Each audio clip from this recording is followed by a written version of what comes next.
ம். வணக்கம் தாய் தமிழ் உறவுகளே. இன்றைக்கி இந்த காணொளியில் நம்ம என்ன பார்க்க போகிறோம் அப்படின்னு சொன்னால், ஒரு சர்ச்சையான ஒரு விஷயத்தை பற்றி தான் பார்க்க போகிறோம். இன்றைக்கி நம்ம 2 காணொளி போடுறதா நம்ம திட்டமிட்டிருக்கோம். அதனால் நம்ம 2 காணொளி போடலாம். முதல் காணொளியில் நம்ம என்ன பார்க்க போகிறோம்னா, நான் ஏற்கனவே சொன்ன மாதிரி ஒரு சர்ச்சைக்குள்ளான ஒரு விஷயத்தை பற்றி பேச போகிறோம். என்ன அப்படின்னா, ஓய்வு பெற்ற ஐஏஎஸ் அதிகாரி ஆர் பாலகிருஷ்ணன் அவர்கள் ஒரு சர்ச்சையான ஒரு கருத்தை வந்து ட்விட்டரில் பதிவு பண்ணியிருக்கிறார். என்ன சொல்லியிருக்கிறார் அப்படின்னா, யாதும் ஊரே யாவரும் கேளீர் என்ற முழக்கம் வைத்த இந்த மண்ணில்தான் 8000 சமணர்களை கழுவேற்றிய லொடுக்கு பாண்டி அப்படின்னு ஒரு கருத்தை பதிவு பண்ணி வச்சிருக்கிறார். யார் அப்படி சொல்லியிருக்கிறார் அப்படின்னா, பாண்டிய மன்னர்களை இவ்வளோ கேவலப்படுத்தி லொடுக்கு பாண்டி அப்படின்னு சொல்லி வச்சிருக்கிறார். அதாவது யாதும் ஊரே யாவரும் கேளீர் என்று முழக்கமிட்ட இந்த மண்ணில்தான் 8000 சமணர்களை கழுவேற்றினான் ஒரு லொடுக்கு பாண்டி அப்படின்னு ஒரு கருத்தை வந்து பதிவு பண்ணியிருக்கிறார். முதல்ல நம்ம வந்து இந்த ஆர் பாலகிருஷ்ணன் அப்படின்றவர் யார், அவர் வந்து தமிழரா அப்படின்னு பார்க்கணும் நம்ம. ஏன்னா எப்போவுமே வந்து மாற்று மதத்தினரையோ இல்லை மாற்று இனத்தினரையோ இல்லை மாற்று இனத்தினுடைய மன்னர்களையோ கேவலப்படுத்துகிறாங்க அப்படின்னா அதை வந்து நம்ம சும்மா விடக்கூடாது. இப்போ இந்த மாதிரி சொல்கிறவங்க முதல்ல தமிழரா இல்லை பிற இனத்தவரா, தமிழர் வந்து அறியாததுனால இப்படி சொல்கிறாங்களா இல்லை பிற இனத்தவரை வந்து வன்மத்தோடு சொல்கிறாங்களா அப்படின்றத பார்க்கணும். இப்போ தமிழர் சொல்லியிருந்தால் அது வந்து அறியாமையில் சொன்னதுன்னு சொல்லலாம். ஏன்னா அவங்களோட மன்னர்களை பற்றி அவங்களே குறை சொல்ல மாட்டாங்க பொதுவாக. அப்படி சொல்கிறாங்கன்னா உண்மையிலே அந்த மன்னர் தவறு செய்திருக்கணும், இல்லைனா வந்து அறியாமையில் சொல்லியிருக்கணும். இப்போ இந்த விஷயத்தை இவர் இப்படி சொல்கிறாரு அப்படின்னு பார்த்தா, இவர் வந்து ஒரு வடுகர், அதாவது தெலுங்கர். இந்த ஆர் பாலகிருஷ்ணன் அவர்கள் வந்து ஒரு தெலுங்கர். இவர் வந்து இங்கே இருக்கக்கூடிய தமிழ் மன்னர்களை இந்த மாநிலத்தில் இருந்துக்கிட்டு இங்கே வந்து பதவிகளெல்லாம் அனுபவிச்சு முடித்து இப்போ ஓய்வு பெற்ற நிலையில் அவருக்கு எதுக்கு இந்த வேண்டாத வேலை அப்படின்றது நமக்கு புரியல. இந்த சூழ்நிலையில் ஓய்வு பெற்ற பிறகு இந்த தேவையில்லாத கருத்துக்கள்லாம் பதிவு பண்ண வேண்டிய அவசியம் இல்லை. இதில் ஏதாவது உண்மைத்தன்மை இருந்தால் கூட பரவாயில்லைங்களாம். யாதும் ஊரே யாவரும் கேளீர் அப்படின்னு சொன்னது கணியன் பூங்கொன்றன் அவர்கள். அவரும் வந்து ஒரு தமிழ் புலவர். அவரும் வந்து சொன்னது சரி, அது வரைக்கும் சரி.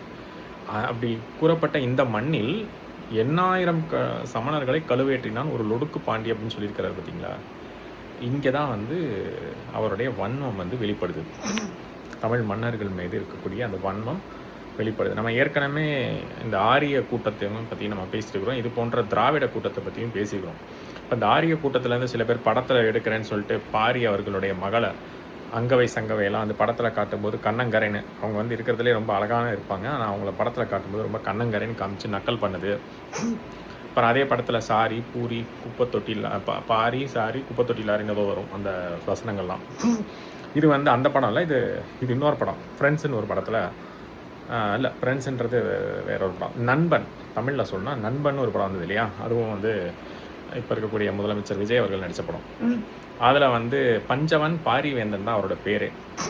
அதை எடுத்த அந்த இயக்குனரும் வந்து பார்த்திங்கன்னா இவர் தான், சங்கர் அவர்கள் தான். அவர் அதில் வந்து ஒரு வசனம் வைத்திருப்பார். அதாவது அதில் ஒரு வசனம் வரும் அந்த படத்தில்.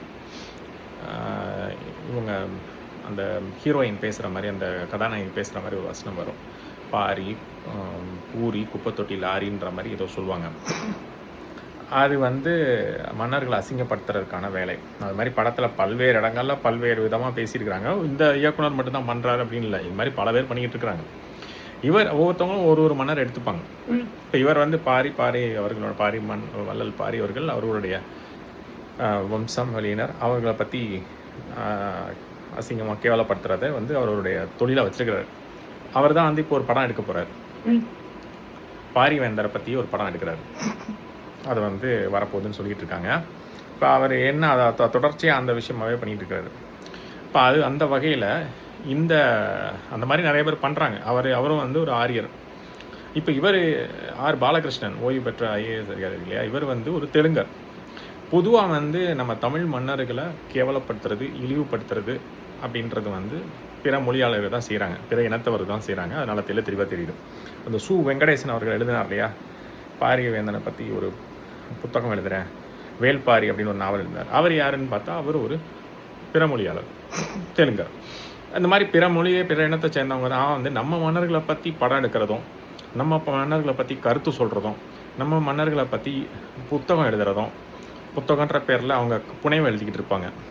அதுதான் வந்து காலங்காலமாக நடந்துக்கிட்டு இருக்கு. அதை வந்து இவங்க பல புத்தக கண்காட்சி இவங்களே திறந்து இவங்க எழுதி வச்சிருக்கிற அந்த குப்பைகளெல்லாம் கொண்டாந்து அங்கே விற்பாங்க. அந்த மாதிரி குப்பையில் நிறைய வரும். திராவிட குப்பையில் ஒரு 10-15 முக்கியமாக சொல்லக்கூடிய புத்தகங்கள் இருக்கும். இந்த பெரியாரை பற்றி ஒரு ஒரு ஒரு புத்தகம் வச்சுருப்பாங்க, கலைஞர் அவர்களை பற்றி புத்தகம் வச்சுருப்பாங்க. அதெல்லாம் வந்து அதில் எந்த அளவுக்கு உண்மைத்தன்மை இருக்குன்றது தெரியாது யாருக்கும். நம்ம எதை வச்சு சொல்கிறோன்னா அதில் இருக்கக்கூடிய கருத்துக்கள் குப்பையாக இருக்குன்னு சொல்கிறோம்.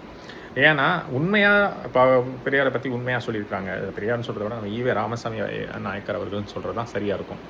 அவர்களை பற்றியும் சரி, கலைஞர் கருணாநிதி அவர்களை பற்றியும் சரி, அவர்களை பற்றி எழுதியிருக்கக்கூடிய அந்த கருத்துக்கள் இருக்குல்ல, அதில் இவங்களோட சொந்த கருத்துக்கள்லாம் வச்சு அடித்து தட்டியிருப்பாங்க. உண்மையாக நடந்ததா உண்மையாக அப்படியே சொன்னால் பரவாயில்ல. அதே மாதிரி தான் இப்போ பார்த்தீங்கன்னா இதிலெல்லாம் அந்த மாதிரி புத்தகங்கள்லாம் எப்படி இருக்குன்னா அவங்க செஞ்சதை விட அதிகமாக புகழ்ந்து தள்ளியிருப்பாங்க. ஆனால் இந்த மாதிரி மன்னர்களை பற்றி எழுதின புத்தகங்கள் எழுதுனது வந்து தமிழரான்னு பார்த்தா கிடையாது. எழுதுனது ஒரு தெலுங்கர். அவருக்கு வந்து அவங்க மன்னர்களை பற்றி எழுதியிருக்கலாம். விஜயநகர பேரரசு மன்னரை பற்றி எழுத வேண்டியதானே, யார் வேணான்னு. அதில் அந்த வகைராக்கில் நாயக்கர்கள்லாம் இருந்தாங்க இல்லையா, நாயக்க மன்னர், அவங்கள பற்றி எழுதுங்க, யார் வேணான்னா. அந்த மாதிரி எழுதுறதை விட்டுட்டு நம்ம மன்னர்களை பற்றி எழுதுறதுலேயே அவங்க குறியாக இருப்பாங்க. அதுக்கு காரணம் என்ன அப்படின்னா அங்கே ஒன்றும் சிறப்பு இல்லை. அங்கே அந்த மன்னர்களுக்கு ஒரு சிறப்பும் இல்லை. ஏதோ அங்கங்கே கொஞ்சம் கொஞ்சம் இருந்துருக்கலாம், சுத்தமாக இல்லைன்னு சொல்ல முடியாது, ஏதோ கொஞ்சம் கொஞ்சம் இருந்திருக்கலாம். ஆனால் இங்கே இருந்த மன்னர்களுடைய சிறப்பு பேர் புகழ்லாம் வந்து ரொம்ப அதிகமாக இருந்தது. அது வந்து கடல் கடந்தும் பல ஆட்சிகளை அமைச்சிருக்கிறாங்க. அதாவது கடல் கடந்தும் வந்து ராஜ்யங்கள் அமைச்சிருக்கிறாங்க, பிடிச்சிருக்காங்க, இடங்களை பிடிச்சிருக்கிறாங்க. அங்கே போய் சோழக்குடி, இப்போ ஒரு உதாரணத்துக்கு சொல்லணும்னா ராஜேந்திர சோழன் அவர்கள் பல இடங்களில் வந்து வெளிநாடுகளில் பிடிச்சிருக்கிறார். இப்போ இருக்கிற இந்தோனேஷியா, மலேசியா, சிங்கப்பூர், இந்த மாதிரி இடங்கள்லாம் வந்து அவர் ஒரு காலத்து கடாரம் அப்படின்னு சொல்லக்கூடிய அந்த இடங்கள்லாம் வந்து பிடித்து வைத்திருந்தார். அதாவது பிடித்திருந்தானா அது போரிட்டு வெற்றி பெற்று அதை வந்து அவருடைய கட்டுப்பாட்டுக்கீழ் கொண்டு வந்திருந்தார். அந்த மாதிரி சிறப்புகள்லாம் வந்து இவங்களுக்கு இல்லை. அதனால் என்ன பண்ணுறாங்க அப்படின்னா, இப்போ பாண்டிய மன்னர்களுடைய வரலாறுன்றது ஒரு 5000 ஆண்டுகளாக இருக்கக்கூடிய ஒரு தொன்மையான ஒன்று. இருக்கிற மன்னர்களில் யார் ரொம்ப வருஷமாக ஆட்சி பண்ணாங்க அப்படின்னு சொன்னால் அது பாண்டிய மன்னர்கள் தான். எந்த மன்னரும் அதை தாண்டி இல்லை. அதுக்கப்புறம் தான் மற்ற எல்லாருமே. அதுக்கப்புறம் தான் வந்து சோழர்கள், சேரர்கள், பல்லவர்கள் எல்லாருமே. அதனால் அதுக்கப்புறம் தான் மற்ற மாநிலங்கள் இருக்கக்கூடிய மாநிலங்கள் இருந்த மன்னர்கள்லாம். அப்படி இருக்கும் சூழலில் இவங்க வந்து நம்ம இப்போ இவர் பாண்டிய மன்னரை பற்றி இழுத்தனால நம்ம அதை பற்றி பேச வேண்டியது இருக்குது. உலகத்திலேயே மிகப்பெரிய சாம்ராஜ்யம், மிகப்பெரிய சாம்ராஜ்யங்கள் மற்றவங்க நடத்தியிருக்காங்க. ஆனால் வந்து 5000 ஆண்டுகளாக தொடர்ச்சியாக ஆட்சி பண்ணவங்க. அதாவது ஏதோ ஒரு குறிப்பிட்ட பகுதி பெரிய நிலப்பரப்புலேருந்து அப்படியே வெவ்வேறு பகுதிகளாக இருந்து கடைசியாக வந்து பார்த்திங்கன்னா கடைசியில் அவங்க இருந்தது தென்காசி பாண்டியர்கள். அதுதான் வந்து கடைசியாக அவங்களோடது. அதுக்கப்புறம் என்ன ஆச்சு அப்படின்றது யாருக்கும் தெரியாது. அதோட முடிஞ்சு போச்சு. அந்த கடைசியாக அவங்க இருந்தது தென்காசி பக்கம், தென்காசி பாண்டியர்கள்னு சொன்னாங்க. ஆனால் ஆரம்பத்தில் அவங்க எங்கே இருந்தாங்க அப்படின்னா இப்போ கடலுக்கடியில் இருக்கக்கூடிய அந்த குமரிக்கோடு அப்படின்ற பகுதி, அங்கே தான் வந்து இவங்களுடைய ஆட்சி இருந்தது. அந்த குமரி கண்டம் சொல்லுவாங்க சில பேர், ஆனால் உண்மையிலே அதை வந்து குமரிக்கோடுன்னு சொல்கிறது தான் சரியாக இருக்கும்.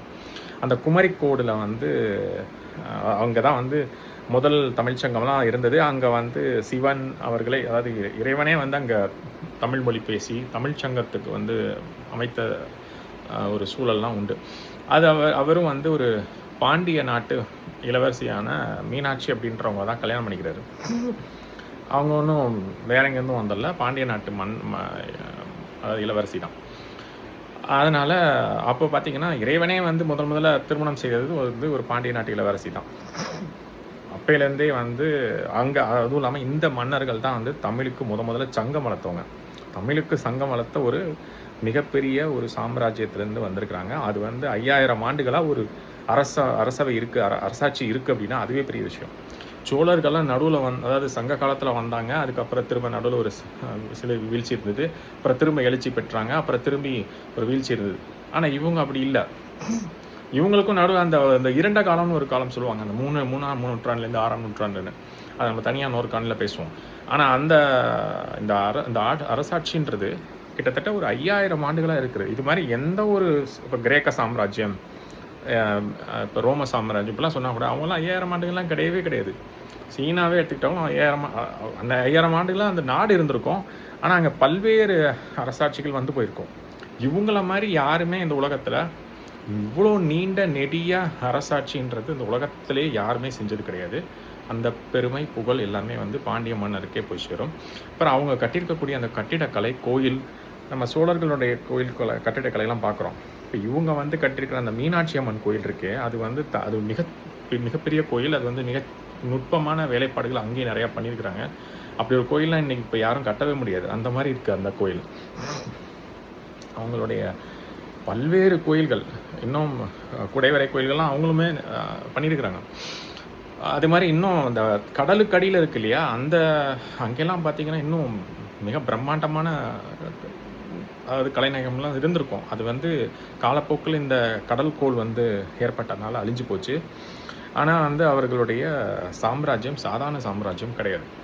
இப்படிப்பட்ட ஒரு வம்சாவளியில் வந்திருக்கக்கூடிய ஒரு மன்னரை பற்றி அவர் வந்து கேவலமாக பேசியிருக்கிறாரு. அந்த லொடுக்கு பாண்டின்னு சொன்னார் இல்லையா, அவர் யாரை பற்றி சொல்லியிருக்கிறார் அப்படின்னா, இந்த சமண கழுவேற்றம் நடந்ததாக சொல்லப்படுது இல்லையா, அதாவது இந்த 6ஆம் நூற்றாண்டு 7ஆம் நூற்றாண்டு அந்த 6ஆம் நூற்றாண்டு காலத்தில் சமண கழுவேற்றம் நடந்ததாக 6, 7 இந்த 2 நூற்றாண்டுக்கு நடுவில் நடந்த சம்பவம் தான் இது. இந்த சொல்லக்கூடிய அந்த மன்னர் பேர் வந்து நின்றசீர் நெடுமாறன். அந்த மன்னரை பற்றி தான் அவர் பேசுகிறாரு. அவரைத்தான் வந்து கழுவேற்றிட்டாங்க சமணர்களை. அதாவது சமணர்கள் வந்து வேற இனத்தவர்கள், அவங்க வந்து வேறு மதத்தை சேர்ந்தவர்கள், அவங்க வந்து கழுவேற்றிட்டாங்க அப்படின்ற மாதிரி சொல்கிறாரு. முதல்ல இது உண்மையா அப்படின்றத நம்ம பார்ப்போம். அதுவும் இல்லாமல் இவருக்கு ஏன் இதில் இவ்வளோ ஆர்வம்? இவர் இந்த மண்ணுக்கும் இதுக்கும் சம்மந்தம் கிடையாது, சும்மா வேலை பார்க்க வந்தவர். இந்த இனத்தை சேர்ந்தவரும் கிடையாது, இந்த இனத்தை சேர்ந்தவர் கிடையாது, அவருடைய மன்னர் கிடையாது. ஏன்னா அவர் தமிழ் இவர் வந்து தெலுங்கர், அவங்க இப்போ அவர் பேசியிருக்கிறது வந்து தமிழ் மன்னர். இவருக்கு ஏன் இந்த ஆதங்கம்? அப்படியே வந்தவங்கள பூரா வாழ வச்சு அவங்க பூரா வாழ்ந்துகிட்டு இருப்பாங்க, தமிழர்கள் பூரா வெளியில் போயிட்டு இருக்கணுமா? நீங்கள் உங்களுக்குன்னு தான் ஒரு மாநிலத்துக்கு 2 மாநிலம் இருக்குல்ல, 10க்கு இலங்கையில் வேற வந்து குடியேற்றிருக்கோம். அதாவது இலங்கையில் நம்ம சொல்லியிருப்போம், அதுக்கு ஒரு காணொலி நம்ம போட்டிருந்தோம். விஜயன் ஒருத்தர் வந்தார் அப்படின்னு, அவர் ஒடிசா பக்கத்தில் இருந்தார். அந்த கூட்டம் வந்து ஒரு குறிப்பிட்ட காலத்துக்கு அப்புறம் கொஞ்சம் கலைஞ்சு போயிடுச்சு. இப்போ இருக்கிற அந்த ராஜபக்சே கூட்டம், அதுக்கு இப்போ ராஜபக்சேன்றா அவங்க வந்து இப்போ இருக்காங்களே, இந்த நமன் ராஜபக்சே, அவங்களாம் என்னதான் மஹிந்த ராஜபக்சே அவர்கள் போயிட்டாங்க. இந்த கூட்டங்கள்லாம் யார் அப்படின்றது ஒரு தெளிவு வேணும்ல. அவங்கெல்லாம் யாருன்னா வடுகர்கள் தான். இந்த விஜயன் அவர்கள் வந்து அவங்க குடியேறி அவங்க வந்து பறவை கடந்த காலங்கள்லாம் போய் அதுக்கப்புறம் அவர்களுக்கு அப்புறம் இந்த வடுக கூட்டம் அப்படின்றது வந்து அங்கே போய் குடியேறிச்சு. அதனால தான் இங்கே இருக்க திமுக அவர்கள் அவர்களோட நெருக்கமாகவே இருப்பார்கள். காரணம் ஒரே இனம். அங்கே இருக்கக்கூடிய இந்த சிங்கள இனம்னு சொல்லிக்கிட்டு இப்போ இருக்கிறாங்களே, இதில் பெரும்பான்மையானது வந்து வடுக கூட்டங்க தான். இது வந்து அதனால தான் இங்கே திமுக ஆட்சிக்கு வந்து அவங்களுக்கு ரொம்ப சந்தோஷமாக இருக்கும். அதே மாதிரி இப்போ தாவேக்காவுக்கும் அவங்க வந்து அடி போடுறாங்க. காரணம் என்ன அப்படின்னா, என்னமோ இவர் வந்து அங்கே இருக்கக்கூடிய தமிழர்களுக்கு, ஈழத்தமிழர்களுக்கு நல்லது செய்வார் அப்படின்ற ஒரு, அதாவது அங்கே இருக்கக்கூடிய ஈழத்தமிழர் தலைவர்னு சொல்லி ஒருத்தர் வந்தார் இல்லையா, அவரை பற்றி நிறைய சர்ச்சைகள்லாம் வந்தது. ஆனால் பொதுவாக பார்த்தோம்னா இங்கே இருக்கக்கூடிய இவருமே வந்து திராவிட கொள்கையை தான் எடுத்து பேசிகிட்டு இருக்காரு முதலமைச்சர் விஜய். அதை நம்ம சொல்லிட்டோம் ஏற்கனவே. இவர் ஒன்றும் மாற்றலாம் கிடையாது, இவரும் ஒரு ஏமாற்று தான். காரணம் என்னென்னா, அதே திராவிட கொள்கையை தான் எடுத்துகிட்டு வந்திருக்கிறாரு. இவர் தமிழ் தேசியத்தை பற்றி பெருசாக எங்கேயுமே பேசலை. இவர் வந்து தமிழ் தேசியம்னா தமிழ் தேசியம்னு சொல்லுங்கள், இல்லைன்னா திராவிடம்னா திராவிடம்னு சொல்லுங்கள். நீங்கள் ஒரு மிக்சர் கட்சியில் வச்சுருக்கிறீங்க, அதனால் அதை வந்து இவர் மிக்சர்னு சொன்னாலும் அவர் பெரும்பான்மையாக பெரியாரோட சிலைக்கு மாலையை போடுறது, அவரை கொள்கை தலைவராக ஏற்றுக்கிறது, அப்புறம் திராவிட கட்சிகள் என்ன செயல்பாடு செய்தோ அதே தான் இவரும் செய்கிறார். அதனால் எந்த மாற்றமும் கிடையாது. இது 3ஆவதாக இன்னொரு திராவிட கட்சி, அப்படி தான் நம்ம அதை எடுத்துக்கணும். ஆனால் இப்போ நம்ம எதுக்கு சொல்ல வந்தோம்னா, இந்த பாலகிருஷ்ணன் அவர்கள் ஒரு தெலுங்கர். அவருக்கு இது தேவையில்லாத வேலை. நம்ம வந்தோம், வேலையை பார்த்தோம், ஓய்வு பெற்றோம், பேசாமல் இருக்க வேண்டியதானே. எதுக்கு இந்த தேவையில்லாமல் மூக்கம் நுழைக்கிற வேலை? இப்போ இவர் வந்து இந்த மாதிரி சொல்லியிருக்கிறார் இல்லையா, அந்த லொடுக்கு பாண்டின்னு சொன்னார். அவர் வந்து யார் அப்படின்னு சொல்லியிருக்கிறார் அப்படின்னா, ஒரு பாண்டிய மன்னனை இழிவுபடுத்தி பேசியிருக்கிறார். இது வந்து வரலாற்றில் அப்படி நடந்திருக்கா இல்லையான்றதை ஆய்வுக்கு உட்படுத்தணும், அது வேறு விஷயம். ஆனால் ஒரு மன்னரை பற்றி இழிவாக பேசுகிறதுக்கு இவருக்கு என்ன அதிகாரம் இருக்குது? இவருக்கு யார் அந்த உரிமையை கொடுத்தது? இது வந்து வன்மையான கண்டனத்துக்குரியது. நம்ம வந்து இந்த காணொலி வாயிலாக பாலகிருஷ்ணன் அவர்கள் செய்தது மிக மிக கண்டனத்துக்குரியது. இதை இப்போ இருக்கக்கூடிய ஆளும் கட்சியான தாவேக அரசு அவர்கள் மீது நடவடிக்கை எடுக்க வேணும். இது மாதிரி பல ஊடகவியலாளர்கள் வந்து சொல்லியிருக்கிறாங்க. குறிப்பாக இப்போ நகரத்தார் சமூகத்தில் வந்து சில பேர் என்ன பண்ணியிருக்கிறாங்க அப்படின்னு சொன்னால், அதாவது ஒரு குறிப்பிட்ட ஒரு கூட்டம் வந்து சேர்ந்து இவர் மேலே, அதாவது குறிப்பாக மதுரையில் இருக்கக்கூடியவர்கள் பாண்டிய மன்னரை பற்றி இழிவாக பேசிட்டாங்கன்னு சொல்லி இவர் மேலே வந்து நடவடிக்கை எடுக்க சொல்லி மாவட்ட ஆட்சியரை யாரையும் பார்க்க போகிறாங்கன்னு நினைக்கிறேன். அதனால் இந்த மாதிரிலாம் யாருமே இதுக்கு முன்னாடி பேசிக்கிட்டு இருந்திருக்கலாம். இப்போ இருக்க காலகட்டத்தில் பேசுகிறதுக்கு யோசிக்கணும். அது எவனா இருந்தாலும் சரி. இவர் வந்து இஷ்டத்துக்கு வாய் இருக்குது, நமக்கு ட்விட்டர் இருக்குது, நம்ம என்ன வேணால் பண்ணலாம் அப்படின்னு சொல்லி பண்ணிட்டு இருக்கிறாரு. உண்மையிலே உண்மைத்தன்மை இருக்குது அப்படின்னா சரி. இப்போ இவர் சொல்லியிருக்கிறது வந்து ஒரு மிகப்பெரிய சாம்ராஜ்யத்தை கட்டி ஆண்ட ஒரு மன்னரை, அதாவது அந்த அரசாட்சியிலேருந்து வந்த ஒரு மன்னரை பற்றி கேவலமாக பேசி வச்சிருக்காரு. அது வந்து கண்டனத்துக்குரியது. சொல்லப்போனால் இவர் செய்கிற செயலுக்கு இவரை வந்து கைது செய்யணும். இவர் வந்து தமிழ் மக்களின் நம்பிக்கையும் அவர்களுடைய மனதை புண்படுத்தும்படி செயல்பட்டிருக்கிறார். இவரை வந்து கண்டிப்பாக கைது பண்ணணும் அப்படின்றத நம்ம இந்த காணொலி வாயில பதிவு பண்ணிக்கிறோம். இது வந்து இப்போ இருக்கக்கூடிய தாவேக அரசு தான் வந்து இவருக்கு மேலே நடவடிக்கை எடுக்கணும். ஏன்னா அவர் வந்து ஒரு அனுமானம்லாம் இல்லை, அப்படியே பச்சையாக எழுதி வச்சிருக்காரு ட்விட்டரில். அது வந்து அந்த பதிவை நீக்கிறதெல்லாம் இல்லை, போட்டதுக்கே அவரை வந்து தூக்கி உள்ளே வைக்கணுன்றது தான் நம்ம வந்து கோரிக்கையாக வச்சுக்கிறோம். அவர் யாராக வேணால் வந்துட்டு போட்டோம், செஞ்சது கண்டனத்துக்குரிய செயல். இதை வந்து கண்டிப்பாக நீங்கள் நடவடிக்கை எடுக்கணும் அப்படின்றத நம்ம சொல்லிக்கிறேன். ஏன்னா பல்வேறு ஊடகத்தில் இதை பற்றி பேசுகிறாங்க. எவ்வளோ பேர் தமிழ் மக்கள்லாம் கொந்தளிப்பில் இருக்காங்க. அதில் குறிப்பாக மதுரை மக்கள் வந்து அவர் மேலே, இப்போ நம்ம தெரிஞ்சு நம்ம ஒரு சமூகத்தை பற்றி சொல்கிறோம். இந்த மாதிரி நிறையா சமூகங்களில், குறிப்பாக மதுரையில் இந்த மாதிரி நிறையா சமூகங்களில் வந்து இந்த நபர் மீது மிக மிக காட்டமாகவும் கோபமாகவும் இருக்கிறாங்க. அவங்க வந்து ஒவ்வொருத்தவங்களும் தனித்தனியாக மாவட்ட ஆட்சியர் அலுவலகம் இல்லைனா வந்து மாவட்ட ஆட்சியர் அணுகி அவரை வந்து கைது செய்யணுன்ற கோரிக்கை வைக்கிறாங்க, மன்னிப்பு கேட்கணுன்ற கோரிக்கை வைக்கிறாங்க, பதிவை நீக்கணும், அவர் வந்து செஞ்சது தப்புன்னு அவர் எல்லாருக்கும் பகிரங்கமாக எல்லாருக்கும் முன்னாடி மன்னிப்பு கேட்கணுன்றாங்க, நீதிமன்றத்தில் அவர் வந்து காவல்துறை வந்து அவரை வந்து கைது பண்ணணுன்றாங்க. இந்த மாதிரி பல்வேறு கோரிக்கை வைக்கிறாங்க. நம்ம என்ன சொல்கிறோன்னா, இவர் செய்கிற செயலுக்கு ஒருத்தர் கைது பண்ணால் தான் அடுத்து எவனும் இந்த மாதிரி பேச மாட்டான். இப்போ இந்த இதுக்கு வந்து அவரை கண்டிப்பாக கைது செய்யணும் அப்படின்றத நம்ம இந்த காணொலி வாயிலாக பதிவு பண்ணுறோம். அதே மாதிரி இது மாதிரி யார் செய்தாலும் அவர்களை கண்டிக்க வேண்டும், காவல்துறை கண்டிக்க வேண்டும். நீதிமன்றமும் பார்த்திங்கன்னா இது மாதிரி யாரும் செய்யாத அளவுக்கு கடுமையான, இப்போ இந்த மாதிரி ஒருத்தர் கைது பண்ணி வராங்க, அது வந்து வழக்காக வருது அப்படின்னா அவங்களுக்கு வந்து சரியான தண்டனையை நீதிமன்றம் வழங்க வேண்டும். அப்போ தான் யாரும் இந்த மாதிரி தேவையில்லாத வேலையெல்லாம் மூக்கம் நுழைக்கிறது, தேவையில்லாமல் கருத்து சொல்கிறேன்ற பிள்ளையனத்தையும் அவங்க சொல்லிட்டு இருக்கிறது, மக்களின் மனதை புண்படுத்தும்படி செய்யக்கூடிய செயல்கள் செய்கிறது யாராக இருந்தாலும் அவங்க வந்து தண்டிக்கணும் அப்படின்றத நம்ம வந்து இதில் சொல்லிடுறோம். சரி, இப்போ அவர் சொன்னார் இல்லையா, 8000 சமணர்களை கழுவேற்றாங்க, அது உண்மையா அப்படின்றத பார்ப்போம். அந்த லொடுக்குப்பாண்டின்னு சொன்னார் இல்லையா, அது வந்து பாண்டிய மன்னரான நின்றசி நெடுமாறன் அப்படின்ற மன்னரை பற்றி தான் சொல்கிறாரு. அவருக்கு இன்னொரு பேரும் இருக்குது, கூன் பாண்டியன் அப்படின்ற ஒரு பேர் இருக்குது. அந்த மன்னருக்கே 2 பேர் உண்டு. இப்போது எதுக்காக அதை சொல்கிறேன்றதை நான் சொல்கிறேன். அதுக்கப்புறம் இப்போ அந்த விஷயத்துக்கு வருவோம். ஸோ இந்த சமணர்கள் கழுவேற்றம் அப்படின்றது தமிழ்நாட்டில் நடந்ததா அப்படின்னு கேட்டால் ஆம், நடந்தது. ஆனால் எப்பெல்லாம் நடந்திருக்கு அப்படின்றத பார்க்கணும். எப்போ அதிகமாக நடந்திருக்குன்றத பார்க்கணும். அதிகமாக நடந்தது எப்போ அப்படின்னு பார்த்தீங்கன்னா 13ஆம் நூற்றாண்டில் தான் அதிகமாக நடந்திருக்குது. 13ஆம் நூற்றாண்டு, 14ஆம் நூற்றாண்டுனே வச்சுக்கலாம். 13 கூட கிடையாது, 14ஆம் நூற்றாண்டு தான் கரெக்டாக இருக்கும். அப்போ தான் வந்து இந்த சம்பவங்கள் அரங்கேறுது. 14ஆம் நூற்றாண்டில் பாண்டியரோட ஆட்சி ஏற்கனவே வீழ்ச்சி பெற்றுச்சு. சோழர்களோட ஆட்சி 13ஆம் நூற்றாண்டிலே வீழ்ச்சி பெற்றுச்சு. ஆனால் அவங்க கடைசியாக தீவுக்கோட்டை வரைக்கும் இருந்திருக்காங்க. அந்த கொஞ்சமாக அங்கங்கே கொஞ்சம் பேர் பரவி அங்கிட்டு போனவங்களை பற்றி நம்ம பேச வேண்டாம். ஆனால் மிகப்பெரிய சாம்ராஜ்யமாக இருந்து வீழ்ந்ததை பற்றி தான் நம்ம பேச போகிறோம். அது வந்து அப்போ 1279 முடிஞ்சு போச்சு. அதுக்கப்புறம் அவர்கள் அங்கங்கே சிறிய சிற்றரசுகளாக வாழ்ந்தாங்க. ஆனால் இந்த பாண்டியர்கள் அதுக்கப்புறம் சோழர்களை வீழ்த்தி பாண்டியர்கள் தான் அதுக்கப்புறம் ஆட்சிக்கு வந்தாங்க. அவர்கள் ஒரு குறிப்பிட்ட காலம் வரைக்கும் இருந்தாங்க. ஆனால் அதற்கப்புறம் பாண்டியரோட வீழ்ச்சிக்கு அப்புறம் இந்த பாண்டிய மன்னர்களுக்குள்ளே அண்ணன் தம்பி சண்டைகள்லாம் நடந்தது. அதில் ஒருத்தர் போய் அங்கே இருக்கக்கூடிய சுல்தான்களை உள்ளே கூட்டிகிட்டு வர்றாரு. அதாவது ஒரு மன்னர் வந்து பலமாக இருக்கிறாரு, அண்ணன் தம்பிங்களுக்குள்ளே ஒரு மன்னர் பலமாக இருக்கிறாரு, இன்னொரு மன்னர் வந்து பலமாக இல்லை. ஸோ அண்ணனை எதிர்க்கிறதுக்கு அந்த அண்ணன் தம்பிங்களோடு நடந்த சண்டையில் அதில் இருக்கக்கூடிய ஒருத்தர் போய் அங்கே இருக்கக்கூடிய சுல்தான்களோட கூப்பிட்டு வர்றாரு. அப்படித்தான் இவங்க உள்ளே வந்தாங்க. அப்புறம் அதில் ஒருத்தர் வந்து தோற்று போயிறாரு, ஒருத்தர் வெற்றி பெற்றாரு. அந்த வெற்றி பெற்றவரையும் கடைசியாக வந்து தோக்கடிச்சு இவங்க ஆட்சியை கைப்பற்றி உள்ளே வந்துடுறாங்க. அப்படி தான் உள்ளே வந்தாங்க. அப்படி தான் பாண்டியர்களோட வீழ்ச்சி ஏற்பட்டுச்சு. ஆனால் அதுக்காக அவங்க அப்போவே முடிஞ்சு போயிட்டாங்கலாம் கிடையாது. அவர்கள் வந்து அப்படியே அங்கங்கே சிற்றரசுகளாக வந்து கடைசியாக தென்காசி பாண்டியர் வரைக்கும் இருந்தாங்க.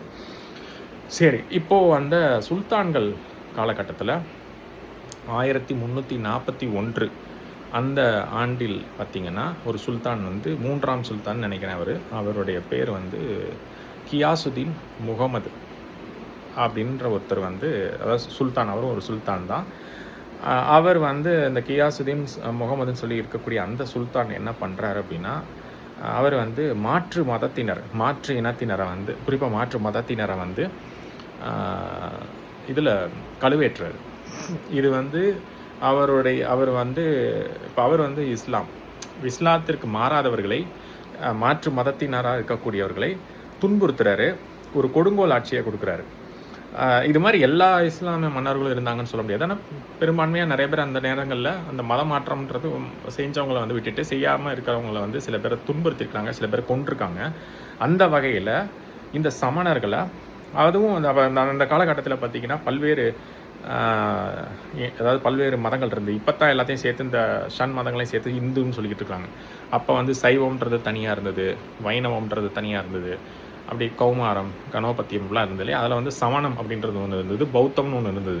இந்த சமணர்களை வந்து இந்த மன்னர் என்ன பண்ணுறாரு அப்படின்னு சொன்னால், நிறைய பேரை கழுவேற்றுறாரு. அதில் சமணர்களும் உட்பட அவங்களையும் சேர்த்து தான் கழுவேற்றம் பண்ணுறாரு. ஏன்னா மற்ற எல்லாருமே அவர் வந்து மாற்று மதம் தான் பார்க்குறாரு. அதாவது மதமாற்றம் செஞ்சவங்க வந்து விட்டுட்டு மற்றவங்க மேலே இந்த தாக்குதலை நடத்துகிறாரு. அதற்கு அவருடைய ஆட்சியில் இந்த கழுவேற்றம் அப்படின்றது வந்து தினம் நடைபெறுது. சரி, இந்த கழுவேற்றம்னா என்ன அப்படின்னா அதுவே நிறைய பேருக்கு தெரியாது. என்ன கழுவேற்றம்னா என்ன அப்படின்னா, அது வந்து ஒரு பெரிய ஒரு கட்டை மாதிரி இருக்கும். அந்த கட்டையில் மேலே வந்து கூர்மையாக இருக்கும். இப்போ நீங்கள் வந்து ஒரு கத்தி இருக்கு இல்லையா, கத்தியோட கூர்மை அளவுக்கு அந்த கட்டையை வந்து மேலே வந்து கூர்மையாக்கி, அதை வந்து கீழே பார்த்திங்கன்னா ஒரு மெலிசாக இருக்கும், மேலே வந்து கூர்மையாக இருக்கும். கிட்டத்தட்ட ஒரு கத்தியை வந்து நிற்க வச்ச மாதிரி இருக்கும் மரத்தில். அதை வந்து சும்மா அப்படி நிற்க வச்சுருப்பாங்களான்னு கேட்டிங்கன்னா அப்படி கிடையாது. அதில் வந்து எண்ணெயை தடவி வச்சுருப்பாங்க. மேலே வந்து கூர்மையாக இருக்கும், அப்படியே கத்தி கிழிக்கிற மாதிரி ஒரு கூர்மையாக இருக்கும். இந்த மாதிரி ஒரு ஸ்ட்ரக்சரில் அது இருக்கும். அதில் வந்து கீழே வந்து ஊண்டி வச்சுருப்பாங்க. அங்கங்கே நிறைய கட்டைகளை போட்டு இந்த மாதிரி ஒவ்வொரு இடத்துலையும் தள்ளி சின்ன இடங்கள்ல ஊண்டி வச்சுருப்பாங்க. இது எதுக்கு வச்சுருக்காங்கன்னா, அந்த காலத்தில் இது ஒரு தண்டனை கொடுக்கக்கூடிய, மன்னர்கள் வந்து தண்டனை கொடுக்கக்கூடிய ஒரு விதமாக இது இருந்திருக்கு. ஆனால் இது பெரும்பாலும் எல்லா மன்னர்களும் இதை பின்பற்றலை. ஒரு சில பேர் செஞ்சுருக்கிறாங்க. அதை வந்து இந்த இஸ்லாம மன்னர் வந்து செஞ்சுருக்கிறாரு. என்ன பண்ணியிருக்கிறாரு அப்படின்னு சொன்னால், இந்த மாற்று மதத்தினராக இருக்கவங்க நம்ம மதத்துக்கு மாறலை அப்படின்னு சொன்னால் வலுக்கட்டாயப்படுத்தி மாற வைக்கிறது, மாறாதவனை பிடிச்சி இதில் தூக்கி கழுவேற்றுறது. இதான் அவங்களோட வேலை. தினம் 100 பேரை, 100கணக்கான பேரை கொல்றது. இதை தான் வந்து அந்த சுல்தான் முகமது கியாஸ்ன்றவர் வந்து பண்ணியிருக்கிறாரு. அவர் பண்ணது வந்து இந்த மதம் அந்த மதம்லாம் இல்லை, நீ மதம் மாறுறியா, இல்லை அப்படியே நீ இந்த மாதிரி எங்களுடைய பேச்சுக்கு உடன்பட்டு மதம் மாறுறீங்களா, இல்லை வந்து உங்கள் மதத்தில் இருந்தால் நாங்கள் இந்த மாதிரி கொடுங்கோன்மை செய்வோன்ற மாதிரி செஞ்சு அப்படி தான் செஞ்சுருக்குறாங்க. இப்போ அந்த மாதிரி நடக்கும்போது என்ன பண்ணுறாங்கன்னா, அந்த மாதிரி சமணர்களை குறிப்பாக அவர்களை வந்து தூக்கிட்டு போய் அந்த கழுவேற்றத்தில் கொண்டு போய் வச்சுருக்குறாங்க. வச்சு அதை வைக்கிறதுனா என்ன அப்படின்னா, அவங்கள வந்து கையெல்லாம் கட்டி அப்படியே அவங்களோட ஆசன வாயில் இருக்கும் இல்லையா, அதை கொண்டு போய் அந்த உச்சியில், அந்த கூர்மையாக இருக்கக்கூடிய குச்சியில் வந்து, அது குச்சின்னு சொல்ல முடியாது, ஒரு கட்டைன்னு சொல்லலாம், கூர்மையாக இருக்கக்கூடிய பகுதியில் கொண்டு போய் அவங்களோட ஆசன வாயில் கொண்டு போய் அதை சொருகிடுவாங்க. கையெல்லாம் கட்டிடுவாங்க. காலெல்லாம் வந்து கிட்டத்தட்ட தொங்குன மாதிரி இருக்கும். சில பேருக்கு அதுவும் கட்டப்பட்டிருக்கும். கிட்டத்தட்ட அந்த ஆசன வாயிலுக்குள்ளே போகணுன்றதுக்காகவே அந்த மாதிரி பண்ணி வச்சுருப்பாங்க. இப்போ இது என்ன ஆகும், அதனால் இதில் எண்ணெயை தடவி வச்சுருக்குறாங்க இல்லையா, கொஞ்சமாக அந்த கட்டை கீழே இறங்கிக்கினே வரும். கட்டை இறங்க அப்படியே என்ன ஆகும் அப்படின்னு சொன்னால், அந்த உடம்புக்குள்ளார அந்த கட்டை போய்க்கிட்டே இருக்கும் ஆசன வாயில் வழியாக. அப்போ அது வந்து அணுவாக சித்திரவதை பண்ணி ஒருத்தரை சாகடிக்கிறது. இந்த முறை வந்து அப்போ இருந்திருக்கு.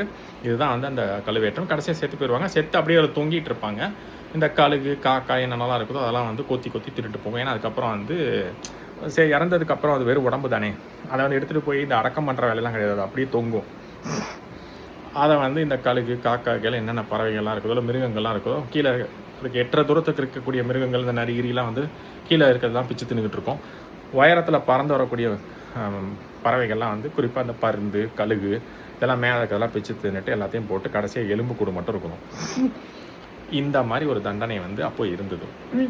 இதைத்தான் வந்து அந்த மன்னர் சுல்தான் கியாசுதீன் முகமது அவர்கள் வந்து பண்ணியிருக்கிறார். இந்த முறை வந்து கடுமையான தண்டனை இது யாருக்கு கொடுப்பாங்கன்னா, மிகப்பெரிய குற்றங்கள் செய்தவங்களுக்கு அந்த காலத்தில் அரசர்கள் கொடுத்துக்கிட்டு இருந்தாங்க. ஏன்னா இருக்கிறதுல சில பேரை வந்து இந்த மலையிலேருந்து உருட்டி விடுவாங்க. ஆள் உருட்டி மலைன்னு ஒரு மலைக்கு இதுக்கு பேரே உண்டு. நல்லா இறுக்கமாக மூட்டை மாதிரி கட்டிட்டு மலையிலேருந்து உருட்டி விட்டுருவாங்க. கீழே வரும்போது டெட் பாடியாக தான் வரும். அந்த மாதிரி சில தண்டனைகள்லாம் இருந்தது. ஆனால் இந்த மாதிரி ஒரு கழுவேற்றம்ன்றது வந்து அந்த 13ஆம் நூற்றாண்டில் மட்டும்தான் இருந்துச்சான்னா அதுக்கு முன்னாடியும் இருந்தது. ஆனால் நம்ம வந்து எப்போ அதிகமான மக்கள் கொல்லப்பட்டிருக்காங்க அப்படின்னு பார்த்தா இந்த 13ஆம் நூற்றாண்டில், அதாவது 14ஆம் நூற்றாண்டில் குறிப்பாக 1341 இருந்த இந்த மன்னர் சுல்தான் கியாசுதீன் முகமதுன்னு சொல்கிறோம் இல்லையா, இவர் அதிகமான மக்களை கொண்டிருக்காரு. இந்த மதமாற்றம் செய்யாதவங்கள குறிப்பாக கொத்தாக நம்ம இதில் வந்து சமணர்களும் செத்துருக்காங்க, மற்ற மதத்தினரும் செத்துருக்காங்க. அதுக்காக சமணர்கள் மட்டும்தான் செத்து போனாங்க அப்படின்னு நம்ம சொல்ல. அந்த தண்டனை வந்து பாரபட்சமே இல்லாமல் எல்லா மதத்தினருக்கும் கொடுக்கப்பட்டிருக்கு. மற்ற மதத்தினர் எல்லாருக்கும் கொடுக்கப்பட்டிருக்கு. மதம் மாறினவங்க தப்பிச்சாங்க, மாறாதவங்க இந்த மாதிரி தண்டனைக்கு உட்பட்டாங்க. இப்போ இங்கே இருக்கக்கூடிய இஸ்லாமியர்கள்லாம் எப்படி திடீர்னு இஸ்லாமியர்களாக மாறினாங்க அப்படின்னு பார்த்தோம்னா அந்த வரலாறுலாம் தேடி பார்க்கும்போது இந்த மாதிரி சில விஷயங்கள்லாம் வரும். சில பேரை வலுக்கட்டாயமாக மதமாற்றம் செஞ்சதெல்லாம் இருக்குது முன்னாடி இருக்கக்கூடிய வரலாற்றில். இப்போ வந்து சில பேர் தானாக விருப்பப்பட்டு போனவங்களும் இருக்காங்க. ஆனால் இந்த மாதிரி வலுக்கட்டாயமாக மாற்றப்பட்டவங்களும் இருக்காங்க. அப்படி மாறாமல் இருந்தவங்களை தான் இவங்க என்ன பண்ணுறாங்க, இந்த கழுவேற்றம் செய்கிறாங்க. செஞ்சு பாரபட்சமே இல்லாமல் எல்லாரையும் கொள்கிறாங்க. அதில் சமணர்களும் அடங்கும். அதில் சமணர்கள் அப்போ வந்து அதிகமாக பரவி இருந்த ஒரு மதத்தில் சைவம்லாம் இருந்தாலும் அந்த நேரங்களில் சமணமும் தலை தோங்கிய ஒரு காலம்தான். அது வந்து சமணம் வந்து 6-7ஆம் நூற்றாண்டில் சமணம் பெருசாக இருந்தது. ஆனால் அந்த காலகட்டத்தில் 13ஆம் நூற்றாண்டுலையும் சமணர்கள் இருந்தார்கள். அவர் இல்லைன்னுலாம் சொல்ல முடியாது. ஆனால் நான் என்ன சொல்ல வரேன்னா, அந்த காலகட்டத்தில் இந்த மன்னர் பாரபட்சமே இல்லாமல் எல்லா மதத்தினரும் யாரெல்லாம் மதமாற்றத்துக்கு ஒத்துக்கலையோ அவங்க எல்லாரையுமே தான் கழுவேற்றினார். சமணர்கள் மட்டும் அப்படின்லாம் சொல்ல முடியாது. பெரும்பான்மையாக சைவர்கள், வைணவர்கள், சமணர்கள் எல்லாரையும் தான் அவங்க வந்து வலுக்கட்டாயப்படுத்தி யார் மதமாற்றத்துக்கு ஒத்து வரலையோ அவங்கள வந்து கழுவேற்றிருக்கிறாங்க. இதுதான் வந்து இந்த காலகட்டத்தில் தான் அதிகமான கழுவேற்றம் தமிழ்நாட்டில் நடந்திருக்கு. இது வரைக்கும் இருக்கக்கூடிய வரலாற்றிலேயே வரலாறு காணாத அளவுக்கு கழுவேற்றம் நடந்தது இந்த சுல்தானுடைய காலகட்டத்தில் தான். இவர்களுடைய காலகட்டங்கள் தான் இந்த சுல்தான் இப்படி செஞ்சிருக்கிறாரு. இதுக்கப்புறம் வந்தவங்களும் இதை பின்பற்றிருக்காங்க. ஆனால் இவரோட காலத்தில் தான் அதிகமாக நடந்திருக்கு. அந்த சுல்தானோட ஆட்சி வந்து ஒரு 75 ஆண்டு காலம் வந்து தமிழ்நாட்டில் நடந்திருக்கு. அது வந்து ஒரு கொடுங்கோன்மையான ஒரு காலம். இருக்கிற ஆட்சிகள்லேயே ரொம்ப மோசமான ஒரு ஆட்சி அப்படின்னு சொன்னால் அந்த சுல்தான்கள் ஆண்ட அந்த ஆட்சிகள். ஆனால் அதுக்கும் முன்னாடி இந்த 3ஆம் நூற்றாண்டுலேருந்து 6ஆம் நூற்றாண்டு நடந்ததை நம்ம தனியாக பேசுவோம். ஆனால் இந்த சுல்தான்களுடைய ஆட்சி தான் வந்து ரொம்ப கொடுங்கோன்மையாக இருந்தது. அதுக்கப்புறம் வந்து விஜயநகர பேரரசும் ஒன்றும் சலிச்சவங்க இல்லை. அவங்க வித்தியாசமாக வேறு விதமாக வந்து கொடுங்கோன்மையை செஞ்சுக்கிட்டு இருந்தாங்க மக்களுக்கு. ஆனால் இந்த சுல்தான்கள் அவர்களுடைய ஆட்சிகளில் குறிப்பாக இந்த 3ஆம் சுல்தான் சொல்கிறோம் இல்லையா, இவருடைய ஆட்சி காலத்தில் தான் இந்த கழுவேற்றம் அதிகமாக நடந்தது அப்படின்றத நம்ம இங்கே பதிவு பண்ணுறோம். சரி, இப்போ நம்ம வந்து சேக்கிலார் எழுதிய பெரிய புராணத்தில் கழுவேற்றத்தை பற்றி இருக்குதே, அது 14ஆம் நூற்றாண்டிலே வந்துருச்சு. இவர் 14ஆம் நூற்றாண்டில் தானே இந்த கழுவேற்றம் பண்ணுறாரு. அப்போ அவர் யாரை பற்றி குறிப்பிட்றாரு அப்படின்றத பார்த்தோம்னா, அவர் வந்து ஒரு குறிப்பை வந்து எதை பற்றி எழுதுறாருன்னா ஒரு பாண்டிய மன்னரை பற்றி தான் எழுதுறாரு. ஆனால் அந்த குறிப்பில் என்ன சொல்லப்படுது, அது வந்து பார்த்திங்கன்னா ஒரு இலக்கிய சான்று தான். இதில் வந்து இந்த மாதிரி ஒரு மன்னர் வந்து கழுவேற்றினார் அப்படின்னு எந்த கல்வெட்டும் கிடையாது. செப்பேடை வந்து நம்ம வந்து ஒரு அதிகாரப்பூர்வமான ஒரு தடயமாக நம்ம எடுத்துக்க முடியாது. அதுவும் ஒரு விதமான விஷயம் தான். ஆனால் செப்பேடு யார் வேணாலும் எழுதி வச்சுக்கலாம். இந்த ஓலைச்சுவடிகள் வேணால் நம்ம வந்து ஏற்றுக்கொள்ளலாம். அந்த ஓலைச்சுவடிகளை காலத்துக்கு இருக்காது இல்லையா, அதை வந்து நேரம் ஓலைச்சுவடிகள் வந்து அது பழுதடைந்திருக்கும். ஆனால் இந்த கல்வெட்டு சான்றுகள் நம்ம வந்து ஏற்றுக்கொள்ளலாம். ஓலைச்சுவடிகள் நல்ல நிலையில் இருந்தால் அதையும் ஏற்றுக்கொள்ளலாம். இந்த மாதிரி இதுதான் வந்து அரசே கொடுக்கக்கூடியது ஓலைகள் தான். அது போக கல்வெட்டுன்றது ஊர் மக்கள் தெரிஞ்சுக்கிறதுக்காக. ஆனால் அரசாங்கத்துக்கு பயன்படுத்தியது எல்லாமே ஓலைகள் தான். இதை தான் அவங்க அந்த காலத்தில் பயன்படுத்தாங்க. செப்பேடு மட்டும் என்ன பண்ணால் அந்த ஓலை வந்து அழிஞ்சு போயிடும் இல்லையா, ஒரு 300-200 ஆண்டுகள் நல்லா இருக்கும், அழிஞ்சு போயிடுன்றனால சில பேர் அதை செப்பேடுக்கு மாற்றிருப்பாங்க. இந்த மாற்றும் போது அவனோட இஷ்டத்துக்குலாம் சில விஷயங்கள் உள்ளே போட்டு திணிச்சுப்பாங்க. மன்னரை புகழ்ந்து எழுதுறது, இல்லைன்னா வந்து இவங்களுடைய வரலாறு, இவங்க புராணம்லாம் இருக்கும் இல்லையா, அந்த புராண கதைகள்லாம் கொஞ்சம் முன்னாடி திணிச்சுக்கிறது, அதெல்லாம் மன்னர் சொல்லியிருக்கவே மாட்டார். இவங்க புராண கதையெல்லாம் போடும்போது சமஸ்கிருதத்தில் எழுதி வச்சுப்பாங்க. பின்னாடி எங்கே தமிழில் வருதோ அதுதான் மன்னர் கொடுத்த அந்த ஓலையில் இருக்கும். எங்கேருந்து தமிழில் ஆரம்பிக்குதோ அதுலேருந்து தான் மன்னர் சொன்னது. தமிழுக்கு முன்னாடி சமஸ்கிருதத்தில் எழுதி வச்சிருக்காங்க. இவங்க கப்சா கதையெல்லாம் உள்ளே போட்டு வச்சுப்பாங்க. சரி, நம்ம அதுக்குள்ளே போக வேண்டாம். இப்போ அதை பற்றி பேச வரல. இப்போ என்ன இதுக்கு சொல்கிறோன்னா, இந்த சேக்கிழார் அவர்கள் எழுதிய அந்த பெரிய புராணம் அதில் வந்து இந்த கழுவேற்றத்தை பற்றி குறிப்பிட்டிருக்கு. ஆனால் அவர் எதை பற்றி எப்போ நடந்ததை பற்றி பேசுகிறாருன்னா, பாண்டிய மன்னர் நின்றசின் நெடுமாறன் அவர்களுடைய காலகட்டத்தில் நடந்ததை பற்றி எழுதியிருக்கிறாருன்னா, அந்த மன்னர் வாழ்ந்த காலம் 6ஆம் 7ஆம் நூற்றாண்டு சொல்கிறோம். இவர் இது எழுதியிருக்கிறது வந்து 12ஆம் நூற்றாண்டு. கிட்டத்தட்ட அங்கேயே ஒரு 500-600 ஆண்டுகள் வித்தியாசம் இருக்குது. அதனால் அங்கே அப்போ நடந்ததை துல்லியமாக அவர் எழுதியிருப்பார், இல்லை குறிப்பிட்டிருப்பாருன்றது வந்து சொல்ல முடியாது. ஏன்னா பல்வேறு காலகட்டங்களில் அது மருவி வந்திருக்கலாம் அந்த செய்திகள். சரி, உண்மையிலே இந்த மன்னர் செஞ்சாரா அப்படின்றத இப்போ பார்ப்போம். இந்த மன்னருக்கு வந்து இந்த நின்றசி நெடுமாறன் அப்படின்ற ஒரு மன்னருக்கு வந்து சமண மதம் வந்து ரொம்ப பிடிச்சி போயிடுது. இவர் வந்து ஒரு பாண்டிய மன்னர். இந்த பாண்டிய மன்னர் வந்து சமண மதம் வந்து பிடித்து போய் அந்த சமண மதத்தை தழுவி அந்த வழிபாட்டு முறை அந்த விஷயங்களெல்லாம் தழுவி அவர் வந்து அவங்க சொன்ன அதாவது அந்த முறைகளை பின்பற்றுறாரு. அந்த நேரங்களில் வந்து சைவம் வந்து ரொம்ப வீழ்ந்த ஒரு சைவம் வந்து ஒரு வீழ்ச்சியை சந்தித்த ஒரு காலம். பெரும்பான்மையாக அதை வந்து சைவம் அந்த தலைத்தோங்கியதுன்னு சொன்னால் கூட அந்த காலகட்டத்தில் சைவம் வந்து சற்று வீழ்ச்சியை சந்தித்த காலம். ஏன்னா மன்னரே வந்து வேற மதத்தை அதாவது தழுவி போகிறார் இல்லையா. அப்போ மக்கள்லேருந்து நிறைய பேரும் வந்து சரி மன்னரே அப்படி போகிறாரு நம்மளும் போகலான்னு சொல்லிட்டு எல்லாம் சைவ மதத்துக்கு நிறைய பேர் மாறுறாங்க. அப்போ வந்து என்ன ஆகுதுன்னா சைவம் வந்து சற்று வீழ்ச்சியை சந்திக்குது. மன்னர் வந்து சமண மதத்தை நோக்கி போனனால மக்களும் வந்து சமண மதத்தை நோக்கி போகிறாங்க. இதை வந்து அவருடைய மனைவி, அந்த மனைவி யாருன்னு நம்ம தெரிஞ்சுக்கணும். அவங்க பேர் வந்து மங்கையர்க்கரசி. அவங்க யார் அப்படின்னு பார்த்தா அவங்க வந்து ஒரு சோழ நாட்டிலேருந்து வந்த ஒரு இளவரசி. அவங்கள தான் இவர் திருமணம் பண்ணியிருக்கிறார். யார்? பாண்டிய மன்னர். சோழ நாட்டிலேருந்து வந்து சோழ நாட்டு இளவரசியைத்தான் வந்து இவர் கல்யாணம் பண்ணியிருக்கிறார். பாண்டிய நாட்டு மன்னர் கூன் பாண்டியன் என்ற நின்றசி நெடுமாறன் அவர்கள். இப்போது அந்த அரசி வந்து அவங்க வந்து சோழர்கள் வந்து சைவத்தை தழுவியவர்கள். இவர் வந்து சைவத்தை விட்டு சமணத்துக்கு போகிறாரு அப்படின்ற ஒரு விஷயம் வந்து அதாவது மன்னருடைய மனைவிக்கு தெரிய வருது. நாட்டில் வந்து சைவ மதம் வந்து வீழ்ச்சி அடையுதுன்றது தெரிய வருது.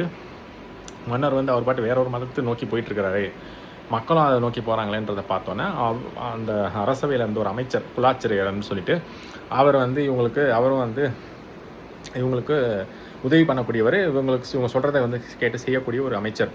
அவரும் வந்து சைவ மதத்தான் சரியானது, இவர் என்ன மன்னர் வந்து திடீர்னு சமண மதத்தை நோக்கி போயிட்டுருக்கிறாரு, சைவம் வந்து வீழ்ச்சியை சந்திக்கிறதுனால இந்த குலாச்சிரியர் அமைச்சரும் அந்த சோழ நாட்டு இளவரசி அதாவது பாண்டிய மன்னன் நின்றசி நெடுமாறனோட மனைவியான மங்கையர்க்கரசி அவர்களும் 2 பேரும் சேர்ந்து திருமறைக்காடு அப்படின்னு சொல்லக்கூடிய அந்த வேதாரண்யம், இப்போ வேதாரண்யம், அப்போ வந்து திருமறைக்காடு, அந்த திருமறைக்காட்டில் திருஞான சம்பந்தர் அவர்களை போய் பார்த்து இந்த மாதிரி மன்னர் வந்து இந்த மாதிரி ஒரு முடிவு எடுத்து சமண மதத்தை நோக்கி போயிட்டுருக்கிறாரு, நாங்கள் என்ன சொன்னாலும் கேட்க மாட்டேன்றாரு, நீங்கள் வந்து இதை வந்து சரி செய்யுங்க, நாட்டில் வந்து எல்லாரும் சமண மதத்தை நோக்கி போயிட்டுருக்குறாங்க அப்படின்ற மாதிரி சொல்கிறாங்க. அதுக்கப்புறம் வந்து சமணம்னா இப்போ இருக்கிற ஜெயினம் கிடையாது, அந்த சமணம் வேறு. சரி, இப்போ வந்து அந்த திருஞான சம்பந்தர் இங்கே வராரு. இந்த வரக்கூடிய அந்த சூழலில் இங்கே என்ன நடக்குது அப்படின்னு பார்த்தா மன்னருக்கு வெப்பு நோய்னா காய்ச்சல். இந்த மன்னருக்கு வந்து காய்ச்சல் வந்துடுது. அதை வந்து குணப்படுத்துறதுக்காக இந்த சமண மதத்துலேயும் வந்து அங்கேயும் வந்து மருத்துவர்கள்லாம் இருப்பாங்க இல்லையா, அவங்க வந்து எவ்வளோ முயற்சி பண்ணுறாங்க, அவங்களால வந்து அதை குணப்படுத்த முடியல. இப்போ இந்த திருஞான சம்பந்தர் என்ன பண்ணுறாரு அப்படின்னா, அவர் வந்து ஒரு பதிகத்தை பாடி ஒரு திருநீர் எடுத்து மன்னருக்கு பூசிவிடுறாரு. திடீர்னு அந்த நோய் சரியாயிடுது. உடனே அவருக்கு வந்து பரவாயில்லையே, இந்த மதத்தை சேர்ந்த ஒருத்தர் இந்த மாதிரி பதிகம் பாடினார், ஊதிய பூசினார், அப்போ இதில் ஒரு சக்தி இருக்குது, அப்போ இந்த சைவ மதம் தான் சிறந்ததுன்ற ஒரு புரிதல் அவருக்கு வருது. ஆனால் வந்து சைவ மதம் தான் சிறந்ததுலாம் இங்கே சொல்ல வரல நான், அந்த மாதிரி அவருக்கு ஒரு நம்பிக்கை வருது. நம்ம அந்த வரலாற்றில் நடந்ததை பற்றி பேசுகிறோம். அந்த மாதிரி அவர் கண்கூட பார்க்குறாரு இல்லையா, அவரோட நோய் வந்து சரியாகுது. பதிகம் தான் பாடினார், அவர் ஒன்றும் மருத்துவர் கிடையாது. திடீர்னு ஒரு பதிகம் பாடினார், ஒரு ஊதிய எடுத்து பூசினார், டக்குன்னு நோய் குணமாயிடுச்சு அப்படின்னு என்னென்னமோ மருத்துவங்கள்லாம் இவங்க பண்ணாங்க, சமண மதத்தை சேர்ந்தவங்க, அதெல்லாம் நம்ம அந்த மருத்துவர்கள்லாம் பண்ணாங்க, நம்ம ஒன்றும் குணமாகலாம். ஆனால் இவர் ஏதோ பண்ணார், டக்குன்னு மாறிடுச்சு, டக்குன்னு குணமாயிடுச்சுன்னு தெரிஞ்சோடனே அவருக்கு வந்து இந்த மதத்தின் மீது மறுபடியும் ஒரு பற்று நம்பிக்கையெல்லாம் வருது. அந்த திருஞான சம்பந்தர் அவர்கள் மீது ஒரு நம்பிக்கை வருது. இந்த சூழலில் அவர் என்ன பண்ணுறாரு அப்படின்னு பார்த்தா, இது வந்து அந்த சமணர்களுக்கு வந்து ஒரு பின்னடைவாயிடுச்சு. இன்னும் நம்மளால் குணப்படுத்த முடியல, இவன் எங்கேருந்தோ வந்தான், இவன் வந்து செஞ்சுட்டானே அப்படின்ற மாதிரி அந்த திருஞான சம்பந்தர்கள்ட்ட ஒரு காட்டம் இவங்களுக்கு வருது, இந்த சமணர்களுக்கு. உடனே அப்போ வந்து அவங்க என்ன சொல்கிறாங்க, வலுக்கட்டாயமாக ஒரு மன்னரும் வந்து சைவத்தை நோக்கி போயிடுவாரோ அப்படின்றத இதில் இவங்க என்ன பண்ணுறாங்க, நீ வந்து எங்கள் கூட வந்து அனல்வாதம் மற்றும் புனல்வாதத்துக்கு நீ வரணும், எங்களோட மதம் தான் சிறந்தது, எங்களுடைய இதுதான் சிறந்ததுன்னா இதில் வந்து அது அழிஞ்சு போகாது, உங்களோடது சிறந்ததுன்னா உங்களோடது அழிஞ்சு போகாது, யாரோடது அழியாமல் இருக்குதோ அவங்களோட மதம் தான் சிறந்தது. இது ஒரு மத சண்டை மாதிரி தான் எடுத்துக்கணும். தான் எங்களோடது சிறந்ததா அவங்களோட சிறந்த இது வரும், எல்லா காலகட்டத்திலையும் இது வரும். இப்பயுமே நம்ம பார்க்குறோம் இல்லையா, 2 மதம் ஒரு கட்சி ஆட்சியில் இருக்குது, அவங்க வேறு சில மதங்களுக்கு எதிராக செயல்படுறாங்க, அந்த மாதிரிலாம் நடக்குது இல்லையா. அந்த மாதிரி அப்போ வந்து மன்னர் வந்து அவர் யாரும் கட்டாயப்படுத்திலாம் போகல, அவராக விருப்பப்பட்டு போகிறாரு, மக்களும் பின்னாடி போகிறாங்க. அதை பார்த்து அரசியும் அமைச்சரும் வந்து என்ன, நம்ம இது வரைக்கும் நம்ம வந்து சைவம் மதத்தை சார்ந்து தான் இங்கே இருந்த மக்கள்லாம் இருந்தாங்க, அது சார்ந்த கட்டப்பட்ட கோயில்கள் தானே இந்த மீனாட்சி அம்மன் கோயில்லாம். அது ஒரு உதாரணத்துக்கு நான் சொல்கிறேன். ஆனால் அந்த மாதிரி சைவத்தை தழுவி இருக்கக்கூடிய அந்த மண்ணில் திடீர்னு ஒரு சமணத்தை தழுவி போகிறாருன்றனால அவங்க வந்து திருஞான சம்பந்தரை கூட்டு வராங்க. அவர் வந்து வரும்போது இந்த மன்னருக்கு புத்திமதிலாம் சொல்லும்போது இந்த விஷயத்தையும் வந்து சேர்ந்ததுக்கு நோயையும் குணப்படுத்துறாரு. அதனால் மன்னருக்கு நம்பிக்கை வந்துடுது. அதனால் அவர் மறுபடியும் சைவத்தை நோக்கி போகும்போது இவங்க என்ன சொல்கிறாங்க, எங்களோட மதம் தான் சிறந்தன்னு இவங்க சொல்லுவோம், அவங்கள அதுதான் சிறந்தன்னு அவங்க சொல்லுவோம். உடனே ஒரு போட்டி வந்தோன்னா சரி வாங்க ஒரு விவாதத்துக்கு வாங்கன்னு சொல்லி கூட்டு வரும்போது அப்போ தான் இந்த அனல்வாதம் புனல்வாதம். இந்த அனல்வாதம்னா என்ன அப்படின்னா, இந்த நெருப்பில் வந்து எங்களுடைய மத கோட்பாடுகள் மத குறிப்புகள் அடங்கிய புத்தகங்கள் அந்த ஓலைச்சுவடிகளை நாங்கள் வந்து அதில் போடுவோம். எரிஞ்சு சாம்பலாயிடுச்சுன்னா எங்களோடது சிறந்ததில்லை, உன்னோட அதே மாதிரி அவங்களோடது. இப்போ சமணத்தை ஃபஸ்ட்டு சமண மதத்தினுடைய அந்த மத கோட்பாடுகள் இதெல்லாம் வந்து அந்த குறிப்புகள் இருக்கு இல்லையா, அந்த ஓலைச்சுவடிகளை வந்து அதில் போட்டு அது எரிஞ்சு போச்சு அப்படின்னு சொன்னால் சமண மதம் சிறந்ததில்லை. அதே மாதிரி இப்போ வந்து ஒருவேளை எங்களோடது நல்லபடியாக இருக்குது, இப்போ சைவ மதத்தை சேர்ந்த அந்த மத கோட்பாடுகள் அந்த குறிப்புகளை பற்றி இருக்கக்கூடிய அந்த ஓலைச்சுவடுகளை போட்டு அது எரிஞ்சு போச்சுன்னு சொன்னால், அந்த பாடல்கள் எல்லாம் போட்டு அது இருக்கக்கூடிய அந்த ஓலைச்சுவடுகளை போட்டு அது எரிஞ்சு போச்சுன்னு சொன்னால் அது சிறந்ததில்லை. இப்போ எது வந்து பிழைத்து வருதோ அதுதான் சிறந்ததுன்ற மாதிரி அவங்க அப்போ அந்த மாதிரி ஒரு புரிதலில் அந்த மாதிரி ஒரு வாதத்துக்கு கூப்பிட்றாங்க. அதுக்கு திருஞான சம்பந்தரும் அவர் கூட வந்து அந்த ஒரு சிவாச்சாரியர்கள்னு சொல்லுவாங்களே அந்த மாதிரி ஒரு கூட்டத்தையும் அவர் கூட்டிகிட்டு வராரு. அவங்களும் வந்து சரின்னு ஏற்றுக்கிறாங்க, வர்றாங்க. இந்த அனல்வாதம் நடக்குது. சமணர்கள் வந்து அவங்களுடைய அந்த மதம் சார்ந்த ஓலைச்சுவடிகளை வந்து குறிப்புகள் மத கோட்பாடுகள் அடங்கிய அந்த ஓலைச்சுவடிகளை முதல்ல அனலில் போடுறாங்க. அனல்லாம் நெருப்பில் போடுறாங்க. நெருப்பில் போட்டு அது வந்து சாம்பல் ஆகிடுது. அதுக்கு அடுத்தது வந்து திருஞான சம்பந்தர் அழைக்கிறாங்க. அவர் அந்த சைவ சித்தாந்தங்கள் அடங்கிய அந்த புத்தகங்களை வந்து அதுவும் வந்து குறிப்பாக சில பாடல்கள் சைவம் சார்ந்த பாடல்கள் சிவனை பற்றி குறிப்பிட்ட பாடல்கள் தான்.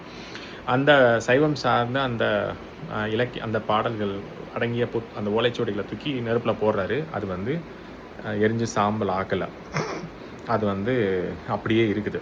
உடனே இவங்க என்ன நினைக்கிறாங்க, இந்த ஆள் ஏதோ மந்திரம் பண்ணுறாயா, ஏன்னா மன்னருக்கே அந்த நோயை ஏதோ வந்து குணப்படுத்திட்டாரு, நம்மளால் எவ்வளோ நம்ம மருத்துவ முறைகளை பின்பற்றி பண்ணுறோம், நம்மளால் குணப்படுத்த முடியல, இந்த ஆள் ஏதோ பாட்டை பாடினாரு, டக்குன்னு ஊதிய பூசினாரு, அதனால சரியாயிடுச்சு, இந்த ஆள் ஏதோ மந்திர சக்தி ஏதோ இருக்குது போல், அதனால் நாங்கள் இதை நம்ப மாட்டோம், நீங்கள் வாங்க புனல்வாதத்துக்கு வாங்க அப்படின்னு சொல்லிட்டு இதில் நம்பாத அந்த அதாவது இந்த சமணர்கள் இந்த விஷயத்த நம்பலை இங்கே வந்தால் புனல்வாதத்துக்கு கூட்டு போகிறாங்க. புனல்வாதம்னா என்ன அப்படின்னா, நீரில் தூக்கி போடணும். இதே மாதிரி அவங்கக்கிட்ட நிறையா இருக்கும் இந்த மாதிரி மதம் சார்ந்த ஓலைச்சுவடிகள் பாடல்கள்லாம் நிறையா இருக்கும்.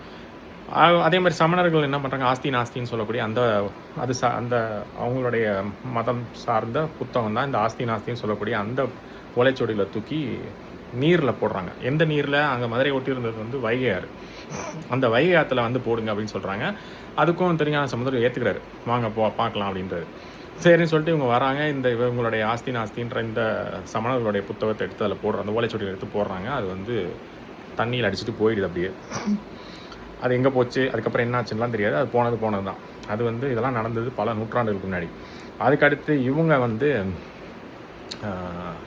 திருஞான சம்பந்தரை வந்து அவங்களுடைய அந்த ஓலைச்சுவடிகளை போட சொல்கிறாங்க. போடுறாரு. ஆனால் அது தண்ணியினுடைய நீரோட்டத்தில் அடித்து போகாமல் எதிர் திசையில் நோக்கி திரும்ப இவர்கிட்டே வந்துடுது. இப்போ இந்த ஒரு அந்த ஓலைச்சுவடிகளை போட்டால் அந்த நீரில் இப்போ நீர் போகக்கூடிய பாதையில் தான் இவரும் போடணும். அதே மாதிரி தான் போடுறாரு. அது கொஞ்சம் தூரம் போயிட்டு திரும்ப இவர்கிட்டே வந்துருச்சு. இவங்க கொஞ்சம் தூரம் போகிறத பார்த்தோன்னே இந்த சமணர்கள்லாம் என்ன நினச்சாங்கன்னா, பார்த்தீங்கன்னா அதுவும் போகுது அப்படின்னு. ஆனால் அது பார்த்தீங்கன்னா திரும்ப எதிர் திசையில் திரும்பி வந்து இவர் கைக்கிட்டே திரும்ப வந்துருச்சு. அப்போ என்ன நினைக்கிறாங்கன்னா, இது மந்திரம் எந்திரம்லாம் தெரியல, மந்திரம் மாதிரிலாம் தெரியல, ஏதோ ஒரு சக்தி இருக்குது அப்படின்றத உணர்றாங்க. ஆனால் இந்த வாதம் சண்டை நடக்கிறதுக்கு முன்னாடி உங்களுக்குள்ள ஒரு ஒப்பந்தம் நடக்குது. ஒப்பந்தம்னா அதுக்காக இந்த கையெழுத்து போட்ட ஒப்பந்தம்லாம் கிடையாது. அப்போல்லாம் வாக்கு தான். என்ன சொல்கிறாங்கன்னா, இந்த போட்டியில் நாங்கள் தோத்துட்டோம்னா, இது வந்து மன்னர் சொல்லலை, இந்த சமணர்களே சொல்கிறாங்க, நீ ஏதோ தப்பு ஏதோ மந்திரம் பண்ணுற மாதிரி இருக்குது, வா அனல்வாதத்துக்கு புனல்வாதத்துக்கு வாங்கன்னு சொல்லி அந்த திருஞான சம்பந்தர்களையும் அவர் கூட இருக்கவங்களையும் கூப்பிட்றாங்க இல்லையா அந்த சமணர்கள். கூப்பிடும்போது அப்போ அங்கே இருக்கக்கூடிய அமைச்சர் இந்த குலாச்சிரியர் கேட்குறாரு, நீங்கள் வந்து இந்த மாதிரி ஒரு போட்டின்னு வந்துட்டாவே அதுக்கு ஒரு வெற்றி முடிவுன்னு ஒன்று இருக்கும் இல்லையா. சரி, நீங்கள் இந்த போட்டியில் வந்து ஒருவேளை சமணர்கள் வந்து தோற்று சைவர்கள் ஜெயிச்சிட்டாங்க அப்படின்னு சொன்னால், கடைசியாக நீங்கள் அந்த மாதிரி ஜெயிச்சா நீங்கள் என்ன செய்வீங்க அப்படின்னு கேட்கும்போது, நாங்கள் சமணர்கள் அனைவரும் கழுவேற்றம் ஏறுவோம் அப்படின்னு சொல்லிட்டு அந்த சமணர்களே சொல்கிறாங்க. அவங்களாம் வந்து வீராப்பா சவுடால் விடுறாங்க. அது வந்து மன்னர் சொன்னதில்லை, அவங்களா இப்போ ஒரு டிபேட் ஒரு பந்தயம் வருதுன்னா, இந்த பந்தயத்தில் ஜெயித்தவனுக்கு என்ன தோற்றவனுக்கு என்னன்னு வரும் இல்லையா, அந்த மாதிரி அவங்களாவே அந்த அது வந்து பந்தயம்னு சொல்ல முடியாது, ஒரு போட்டி, யாருடைய மதம் சிறந்ததுன்னு ஒரு போட்டி வரும்போது அதில் இவங்களா சொல்கிறாங்க. அமைச்சர் வந்து கேட்குறாரு, இப்போ அவங்க ஜெயிச்சிட்டாங்க, இப்போ நீங்கள் ஜெயிச்சிங்கன்னா அவங்க வந்து சில விஷயங்கள் செய்யணும், இல்லை அவங்க ஜெயிச்சாங்கன்னா நீங்கள் சில விஷயங்கள் செய்யணும், அதை வந்து நீங்களே முடிவு பண்ணிங்க, நாங்கள் எதுவும் சொல்லலைன்ற மாதிரி அவர் சொல்கிறாரு. அப்போ வந்து அவங்களா வாய் விட்டு சொன்னது தான் வந்து, நாங்கள் தோத்துட்டோம்னா எங்களை கழுவேற்றிடுங்க அப்படின்னு சொல்லி அந்த சமணர்கள் சொல்கிறாங்க. அவங்களா போட்டியில் வாய் விட்டு சொன்னது இது. மன்னரோ அமைச்சரோ சொன்னது கிடையாது, இல்லை அந்த அரசி சொன்னது கிடையாது. இத்தனைக்கும் எதிர்க்க நின்ன சைவர்களும் சொன்னது கிடையாது. இவங்களாம் நாங்கள் ஜெயித்தோம்னா நாங்கள் எங்கள் மதம் தான் இருக்கணும் இந்த நாட்டில் அப்படின்ற மாதிரி வருவாங்க. தோத்தோம்னா நாங்கள் கழுவேறோம் அப்படின்றாங்க. ஜெயிக்கல தோத்துறாங்க. அப்போ வந்து வாக்கு கொடுத்ததுதான்ற மாதிரி இருந்துச்சு. இப்போ மாதிரிலாம் கிடையாது. இப்போ வந்து வாக்குறுதின்னு சொல்லிட்டு தேர்தலில் ஒன்று சொல்லுவாங்க, அப்புறம் செய்கிறதெல்லாம் வேறு மாதிரி இருக்கும். அந்த மாதிரிலாம் அப்போ கிடையாது. அப்போ வந்து சொன்னாங்கன்னா சொன்னபடி செஞ்சுருவாங்க. அதனால இவங்க வந்து தோத்தோன்னே அனல்வாதத்தில் வந்து அவர் செஞ்சது ஒரு மாதிரி மந்திர சக்தியாக இருக்குமோ அப்படின்னு நினச்சிட்டு நம்பாமல் புனல்வாதத்துக்கு கூப்பிட்றாங்க. புனல்வாதத்துலேயும் தோத்துறாங்க. அதுக்கப்புறம் வந்து அவங்க நாங்கள் சொன்னபடியே நாங்கள் கழுவேறுகிறோம், எங்களை வந்து கழுவேற்றுங்கன்னு சொல்லி கூப்பிட்றாங்க. ஸோ அதை மன்னர்கிட்ட நாங்கள் தோத்துட்டோம், நாங்கள் சொன்னபடி நாங்கள் செஞ்சுக்கிறோம்னு சொல்லிட்டு உயிர் மாச்சுக்கிட்ட கூட துணிஞ்சு போயிட்டாங்க. போய் அந்த கழுவேற்றுறாங்க.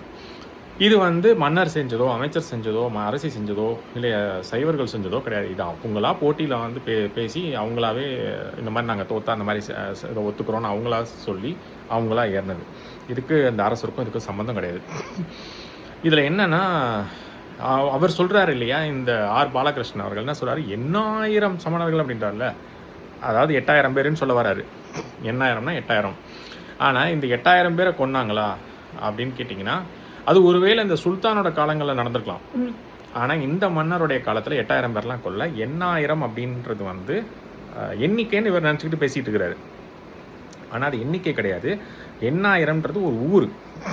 இப்போயும் இருக்குது, விழுப்புரம் பக்கத்தில் ஒரு 8000 ஊர் இருக்குது.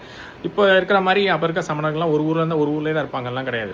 மதத்தை பரப்புறதுக்கு இப்போல்லாம் போகிறாங்கல்ல. இப்போ நம்ம இப்போ ஒரு இதாக கிறிஸ்டின் மிஷினரிஸ்லாம் எடுத்துகிட்டு அவங்களாம் ஒரே ஊர்லேயே இருக்கிறாங்க. திடீர்னு வேறு ஊருக்குலாம் போகிறாங்க, நிறைய சர்ச்சுகள் போகிறாங்க, நிறைய மக்கள்கிட்ட வந்து இயேசு கிறிஸ்துவை பற்றி சொல்கிறாங்க, பிரச்சாரம் பண்ணுறாங்க. அவங்கள்ட்ட வந்து மக்கள்கிட்ட அப்படியே அவங்கள மத மாற்றமும் செய்கிறாங்கல்ல. அதுக்கப்புறம் அதானே செய்கிறாங்க கடைசியாக. அப்படியே ஊராக போய் நிறைய பேரை கிறிஸ்துவ மதத்தை நோக்கி இருக்கிறாங்க இல்லையா. இது வந்து இப்போ நடக்கல, ரொம்ப காலமாக நடந்துட்டு இருக்குது. அந்த மாதிரி அந்த காலகட்டத்தில் இந்த மாதிரி இருக்கக்கூடிய சமணர்கள் என்ன பண்ணுவாங்க, ஒரே ஊரில் இருந்துட்டு இருக்க மாட்டாங்க. இந்த 8000 இடத்த சேர்ந்த அந்த சமணர்கள் அந்த ஊரில் இருந்தவங்க கிடையாது. அங்கேருந்து பல இடங்களுக்கு போவாங்க. அவங்களும் வந்து அந்த மதத்தை பரப்பணும். அப்போ இருந்த இதெல்லாம் இருந்தது. இப்போ இருக்கிற மாதிரியே தான் அப்பயும் அந்த மாதிரி மதத்தை பரப்பக்கூடிய ஒரு குருமார்கள்லாம் இருந்தாங்க. இந்த மாதிரி நிறையா குருகள் சிஷ்யர்கள்லாம் இருப்பாங்க. அவங்களாம் வந்து ஒவ்வொரு ஊர்களுக்காக போய் இந்த மாதிரி நிறைய பேருக்கு இந்த மதத்தை பற்றி நிறைய விஷயங்களை சொல்லுவாங்க. அவங்களுடைய மக்களுடைய பிரச்சனைகள்லாம் தீர்ப்பாங்க. காசெல்லாம் வாங்கிக்கிட்டு தீர்க்கிற கூட்டம் கிடையாது இது. இவங்கெல்லாம் வந்து சும்மா இலவசமாக அவங்களுக்கு நிறைய விஷயங்களை செய்வாங்க. அந்த காலத்தில் அவங்க பாட்டு ஒரு சாமியார்கள் மாதிரி இருந்துக்கிட்டு இருப்பாங்க, தவம் புரிவாங்க, இந்த மாதிரி என்ன மருத்துவம் சார்ந்த விஷயங்களை அறிஞ்சு வச்சுருப்பாங்க, மக்களோட பிரச்சனைகளுக்கு தீர்வு சொல்லுவாங்க. மக்களுக்கு எதுவும் சரியாக வாழ்க்கை பிரச்சனைலாம் தான் இருக்குது, எதுவும் சரியாக தீர்வு கிடைக்கலாம். இந்த மாதிரி இவங்கெல்லாம் மலைகளில் உட்காந்துட்டு இவங்க தனக்குன்னு சில சமண படுக்கைகள்லாம் அமைச்சிக்கிட்டு அங்கேயே தங்கி அங்கேயே வாழக்கூடியவங்க. அப்புறம் ஒவ்வொரு இடங்களையும் போக போக அங்கங்கே இருக்கக்கூடிய மன்னர்கள்லாம் அவங்களுக்கு அந்த படுக்கைகள்லாம் அமைச்சு கொடுத்தாங்க. போகிற இடங்கள்லாம் இவங்க அப்படியே நாடோடிகள் மாதிரி தான் போயிட்டு இருப்பாங்க. போய் அங்கங்கே இருக்கிற இடங்கள் இவங்களோட மதத்தை பரப்புவாங்க. அந்த மாதிரி இந்த 8000 சமணர்கள் மதுரைக்கு போயிருக்கிறாங்க. அப்படி போய் அங்கே மதத்தை பரப்பக்கூடிய சூழலில் தான் இந்த மதம் பரவி பெருகி இருக்குது. அதில் வந்து பல்கி பெருகும்போது தான் மன்னரும் சேர்ந்து மாறிட்டார். அதில் இந்த மதத்தை பரப்பி கொள்ளுன்னு இருக்கும்போது தான் மன்னருக்கும் அது மேலே ஒரு ஈர்ப்பு வந்து மாறிடுறாரு. அப்புறம் மக்களும் நிறைய பேர் மாறுறாங்க. இந்த மத பிரச்சாரங்கள்லாம் நடக்குது, அதில் நிறைய பேருக்கு அது ஈர்ப்பு வந்துடுது. அப்படி போய் பண்ண அந்த 8000 ஊரை சேர்ந்த சமணர்கள் தான் இந்த போட்டியில் தோற்று போய் அவங்க வந்து கழுவேற்றம் வராங்க. அந்த ஊரை குறிப்பிட்டு சொன்னால் இவர் வந்து 8000 பேரை கொண்டுட்டாங்க அப்படின்ட்டு ஒரு கப்சா கதையை விட்டுட்டு இருக்கிறாரு. உண்மையிலே நடந்தது என்னன்னா, அந்த 8000 ஊரை சேர்ந்த சமணர்கள் தான் வந்து கழுவேற்றப்பட்டிருக்காங்க. ஆனால் அதுக்காக அவங்க தான் பெரும்பான்மையாக அந்த அந்த மதுரை ஒட்டி இருந்த பகுதிகளில் வந்து வாழ்ந்துருக்கிறாங்க, மதத்தை பரப்பியிருக்கிறாங்க. அவங்க தான் பெரும்பான்மையாக அந்த இந்த கூட்டங்களில் இருந்திருக்கிறாங்க, இந்த போட்டியில் ஈடுபட்ட கூட்டத்தில் இருந்திருக்காங்க. அவர்கள் தான் இந்த கழுவேற்றத்துக்கு அவங்களாவே போட்டியில் சொல்லி அவங்களாவே சரி நாங்கள் தோத்துட்டோம், இது எங்களை கழுவேற்றுங்கன்னு சொன்னாங்க. அதன்படி செய்யப்பட்டனால அந்த சமணர்களை குறிப்பதற்காக 8000 ஊரை சேர்ந்த சமணர்கள் சொல்லாமல் 8000 சமணர்கள்னு சொல்லியிருக்கிறாங்க. அப்படின்னா என்ன அர்த்தம்னா அந்த ஊரை சேர்ந்தவங்க தான். அதை வந்து இவங்க 8000 அப்படின்ற கணக்கில் இவங்க வந்து மாற்றி பேசிட்டு இருக்கிறாங்க. உண்மையிலே இந்த சுல்தான் அவர் ஆட்சி சொன்னோம் இல்லையா, அந்த 14ஆம் நூற்றாண்டில் அவர் தான் வந்து அப்போ சமணர்கள் மட்டும் இல்லை, பாரபட்சமே இல்லை, யாரெல்லாம் மாற்று மதமோ எல்லாரையும் தூக்கி ஏற்று அப்படின்ற மாதிரி தினம் நூற்றுக்கணக்கான பேரை கழுவேற்றி கொண்டுகிட்டு இருந்தார். அதில் எத்தனை பேர் சமணர்கள், எத்தனை பேர் சைவர்கள், எத்தனை பேர் வைணவர்கள்லாம் தெரியாது. அது ஒரு கட்டுக்கடங்காமல் இப்போ இருக்கிற ஜினோசைடு மாதிரி தான். அவர் பாட்டி இஷ்டத்துக்கு அப்போ அவருக்கு வச்சது தான் சட்டம், அந்த மாதிரி இருந்தனால அவர் இஷ்டத்துக்கு பண்ணியிருக்கிறாரு. அதில் எத்தனை பேர் செத்தாங்கன்னு நமக்கு தெரியாது. ஒருவேளை அதில் இருந்திருக்கலாம், நமக்கு அது தெரியல. ஆனால் அதில் வந்து சமணர்கள் மட்டும் இல்லை, எல்லாரையும் தான் பாரபட்சமே இல்லாமல் கொண்டிருக்கிறாரு. ஆனால் இதில் வந்து இந்த ஊரை சேர்ந்த சமணர்கள் தான் அங்கே போயிருக்கிறாங்க, மதுரையில் மதத்தை பரப்பியிருக்கிறாங்க. அந்த ஈர்ப்பில் தான் மன்னரே மாறியிருக்கிறாரு மதம். அதுக்கப்புறம் வந்து அவரை பின்பற்றக்கூடிய அமைச்சரவைகள் மற்றும் மக்கள் எல்லாரும் மாறினனால அப்போ இருந்த இன்னொரு அமைச்சரான அந்த குலாச்சிரியரும் அதாவது மன்னரோட மனைவி மங்கையர்க்கரசரும் இந்த திருஞான சம்பந்தரை கூட்டிகிட்டு வந்து அவருடைய வெப்பு நோயையும் சரி பண்ணி அதுக்கப்புறம் மன்னருடைய மதத்தையும் மாற்றிருக்கிறாங்க.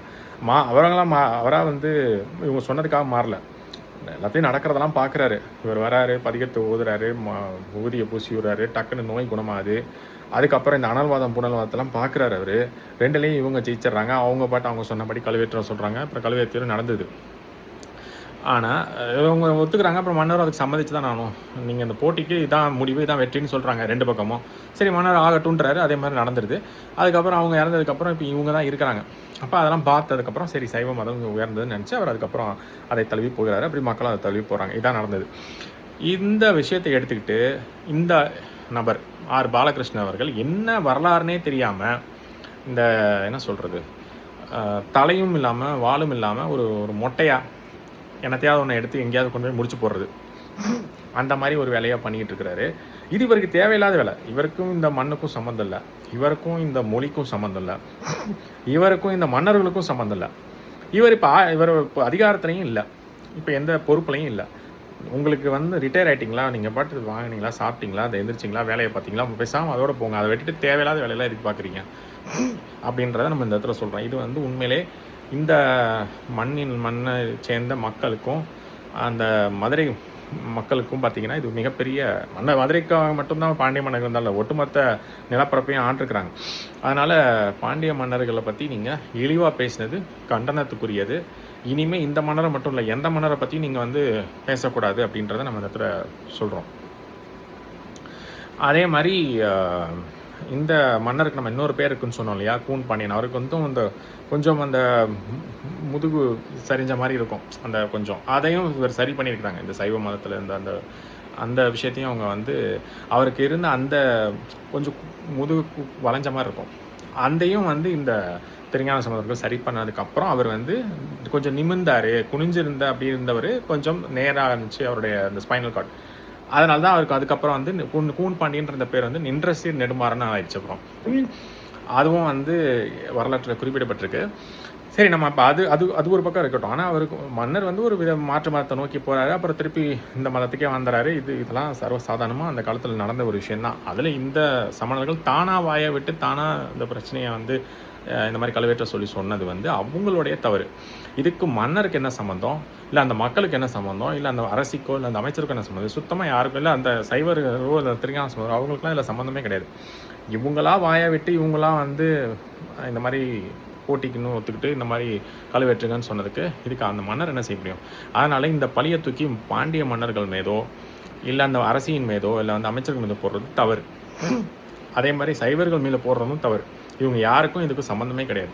அதை தான் இந்த காணொலியில் நம்ம தெளிவாக பதிவு பண்ணுறோம். இது சமணர்களாக தானாக வாயை விட்டு தானாக வந்து இந்த போட்டியில் ஈடுபட்டு அவங்களா இது நான் தோத்துட்டோம்னா எங்களுக்கு கழுவேற்றுங்கன்னு சொன்னது. அதுவும் வந்து மிக மிக மிக குறைவாக தான் இருந்திருக்கும். இவங்க சொல்கிற மாதிரி 8000 10,000 இருந்திருக்காது. அப்போ வந்து ஒரு அந்த மத குருமார்கள்லாம் ரொம்ப கம்மியான பேர் தான் ரொம்ப தலைமை பொறுப்பில் இருப்பாங்க. நிறையா சிஷ்யர்களாக நிறைய பேர் இருப்பாங்க. ஆனால் இந்த இதுக்கு ஒத்துக்கிட்ட அந்த கழுவேற்ற சொல்லலாம்னு சொன்னது வந்து சொல்லப்போனால் அந்த மாதிரி பெரிய பெரிய குருமார்கள் தான். அவங்களுக்கு தான் இந்த ஈகோ மாதிரி இருந்திருக்கும். இன்னும் இவன் நம்மளுடைய மதத்தையே இது பண்ணுற மாதிரி பேசுகிறான், நம்மளோட மதத்தை இது பண்ணுற மாதிரி நடந்துக்கிறாங்க. அதாவது அந்த ஈகோ கிளாஷ் தான் இது.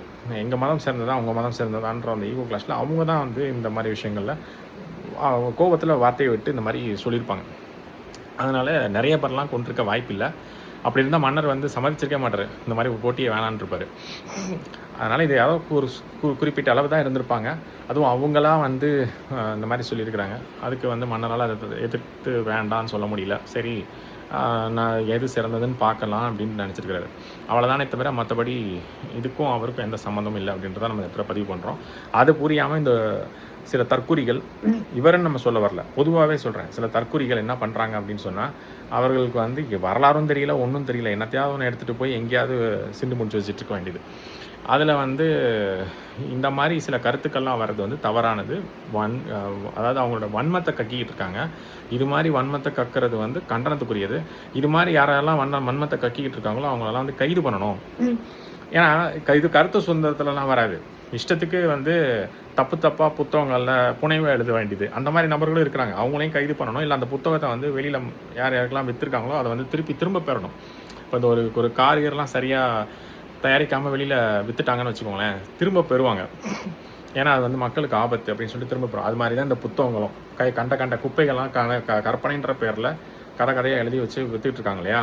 அது வந்து உண்மையாக, அதாவது மொத்தமாக கற்பனையாக இருந்தால் பரவாயில்ல. தமிழ் மன்னர்களுடைய விஷயத்தை எடுத்துக்கிட்டு அதில் இவங்களோட கற்பனையெல்லாம் கலந்து வெளியில் புனைவுன்னு எழுதிக்கிட்டு இருப்பாங்க. அந்த மாதிரி புத்தகங்கள்லாம் வந்து வெளியிடவே கூடாது, தடை விதிக்கணும். இதுக்கு முன்னாடி விற்ற புத்தகங்களையும் திரும்ப பெறணும். ஏன்னா இது என்ன மாதிரி ஒரு போக்கு அப்படின்ற நான் சொல்கிறேன். இதுக்கு ஒரு சின்ன உதாரணம் கொடுத்தா இது சரியாக தப்பான உங்களுக்கு புரிஞ்சிடும். இப்போது அரிசி இருக்குது. அந்த அரிசி சுத்தமான அரிசியாக மட்டும் இருந்ததுன்னா நீங்கள் சமைச்சு சாப்பிட்லாம். இந்த அரிசி தான் வந்து சுத்தமான வரலாறு. இப்போ அந்த அரிசிக்குள்ளே வந்து நான் என்ன பண்ணுறேன், கொஞ்சம் கல்லை சேர்க்குறேன், கொஞ்சம் கல்லை தூக்கி அதுக்குள்ளே போட்டு இப்போயும் அது அரிசி தான். இப்போயும் அதை வெயிட் போட்டிங்கன்னா இப்போ 1 கிலோ இருக்குன்னா அந்த 1 கிலோவில் கொஞ்சம் அரிசி எடுத்துகிட்டு கொஞ்சம் கல்லை போட்டேன்னா இப்போயும் அதை 1 கிலோ தான் காட்டும். ஆனால் முதல்ல இருந்த அரிசியை நீங்கள் அப்படியே சமைச்சு சாப்பிட்லாம். இப்போ நான் அந்த கல்லோடு சேர்த்து கொடுக்குற அரிசியை நீங்கள் அப்படியே சாப்பிட முடியாது. அப்படியே சாப்பிட்டிங்கன்னா அந்த கல்லெல்லாம் உங்களுக்கு உடம்புக்குள்ளே போகும், இல்லை கடிப்படும், உங்களுக்கு உடம்பு கெடுதல் அமைஞ்சிடும்.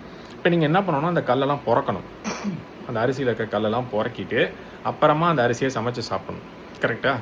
இப்போ அந்த கல் தான் வந்து இவங்களோட கற்பனை. இவங்க கற்பனையாக இவங்க வந்து இவங்களோட வன்மம், இவங்களோட கற்பனை இதெல்லாம் தூக்கி அதுக்குள்ளே போட்டுக்கிட்டு இருப்பாங்க.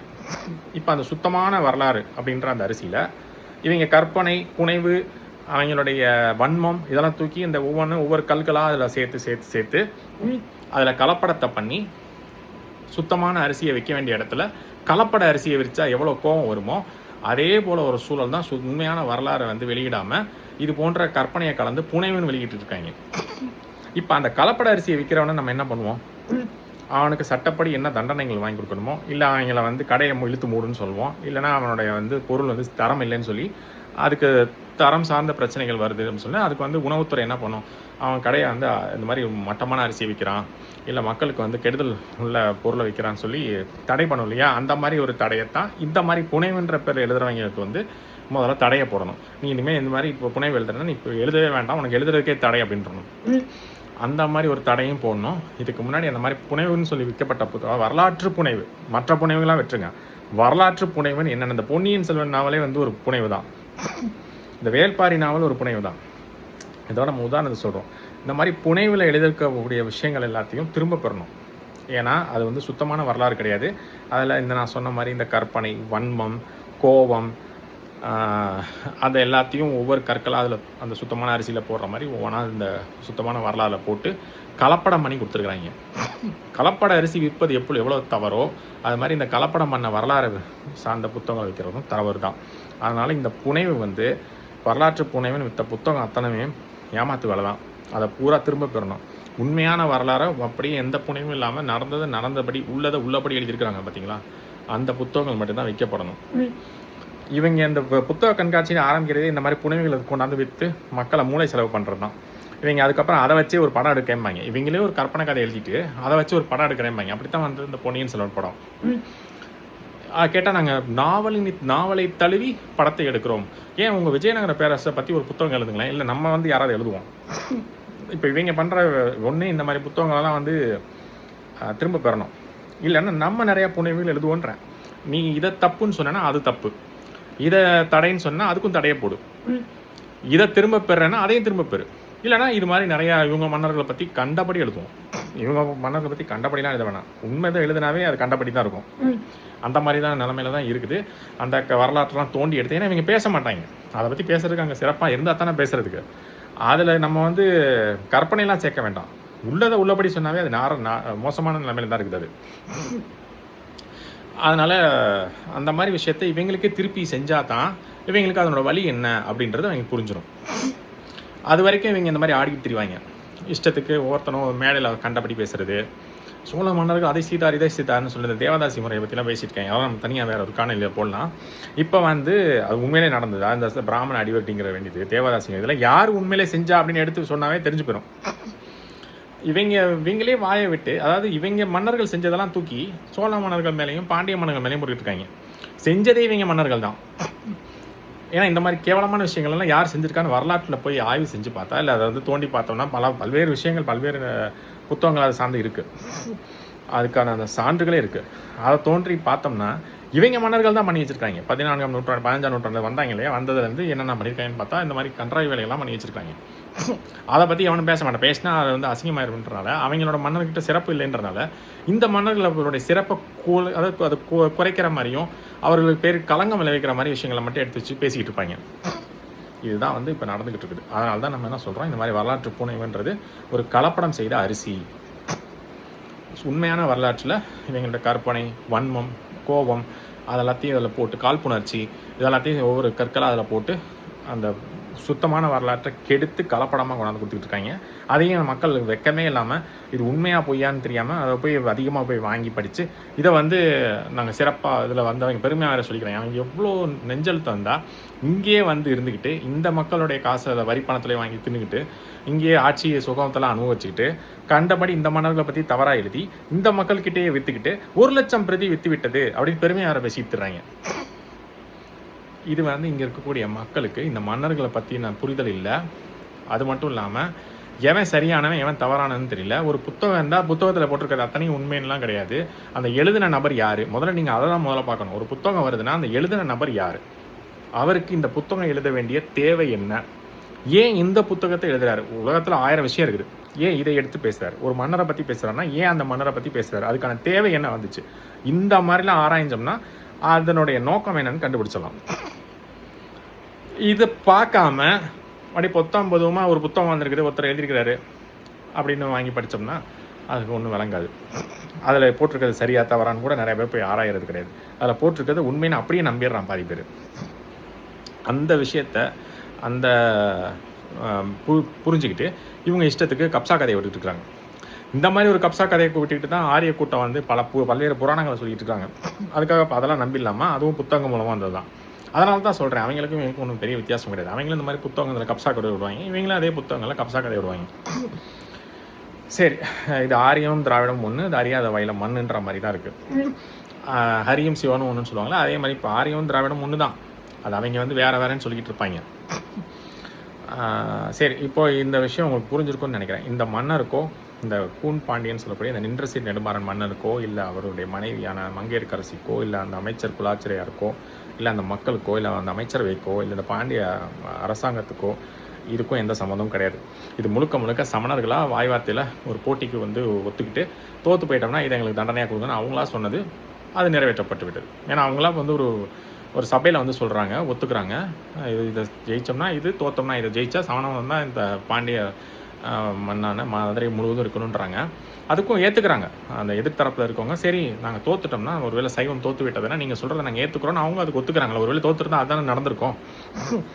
அதனால் அவங்க ஏற்றுக்கிட்டாங்க. அவங்களும் அந்த தோல்விக்காக என்ன தண்டனையும் அதை ஏற்றுக்கிட்டாங்க.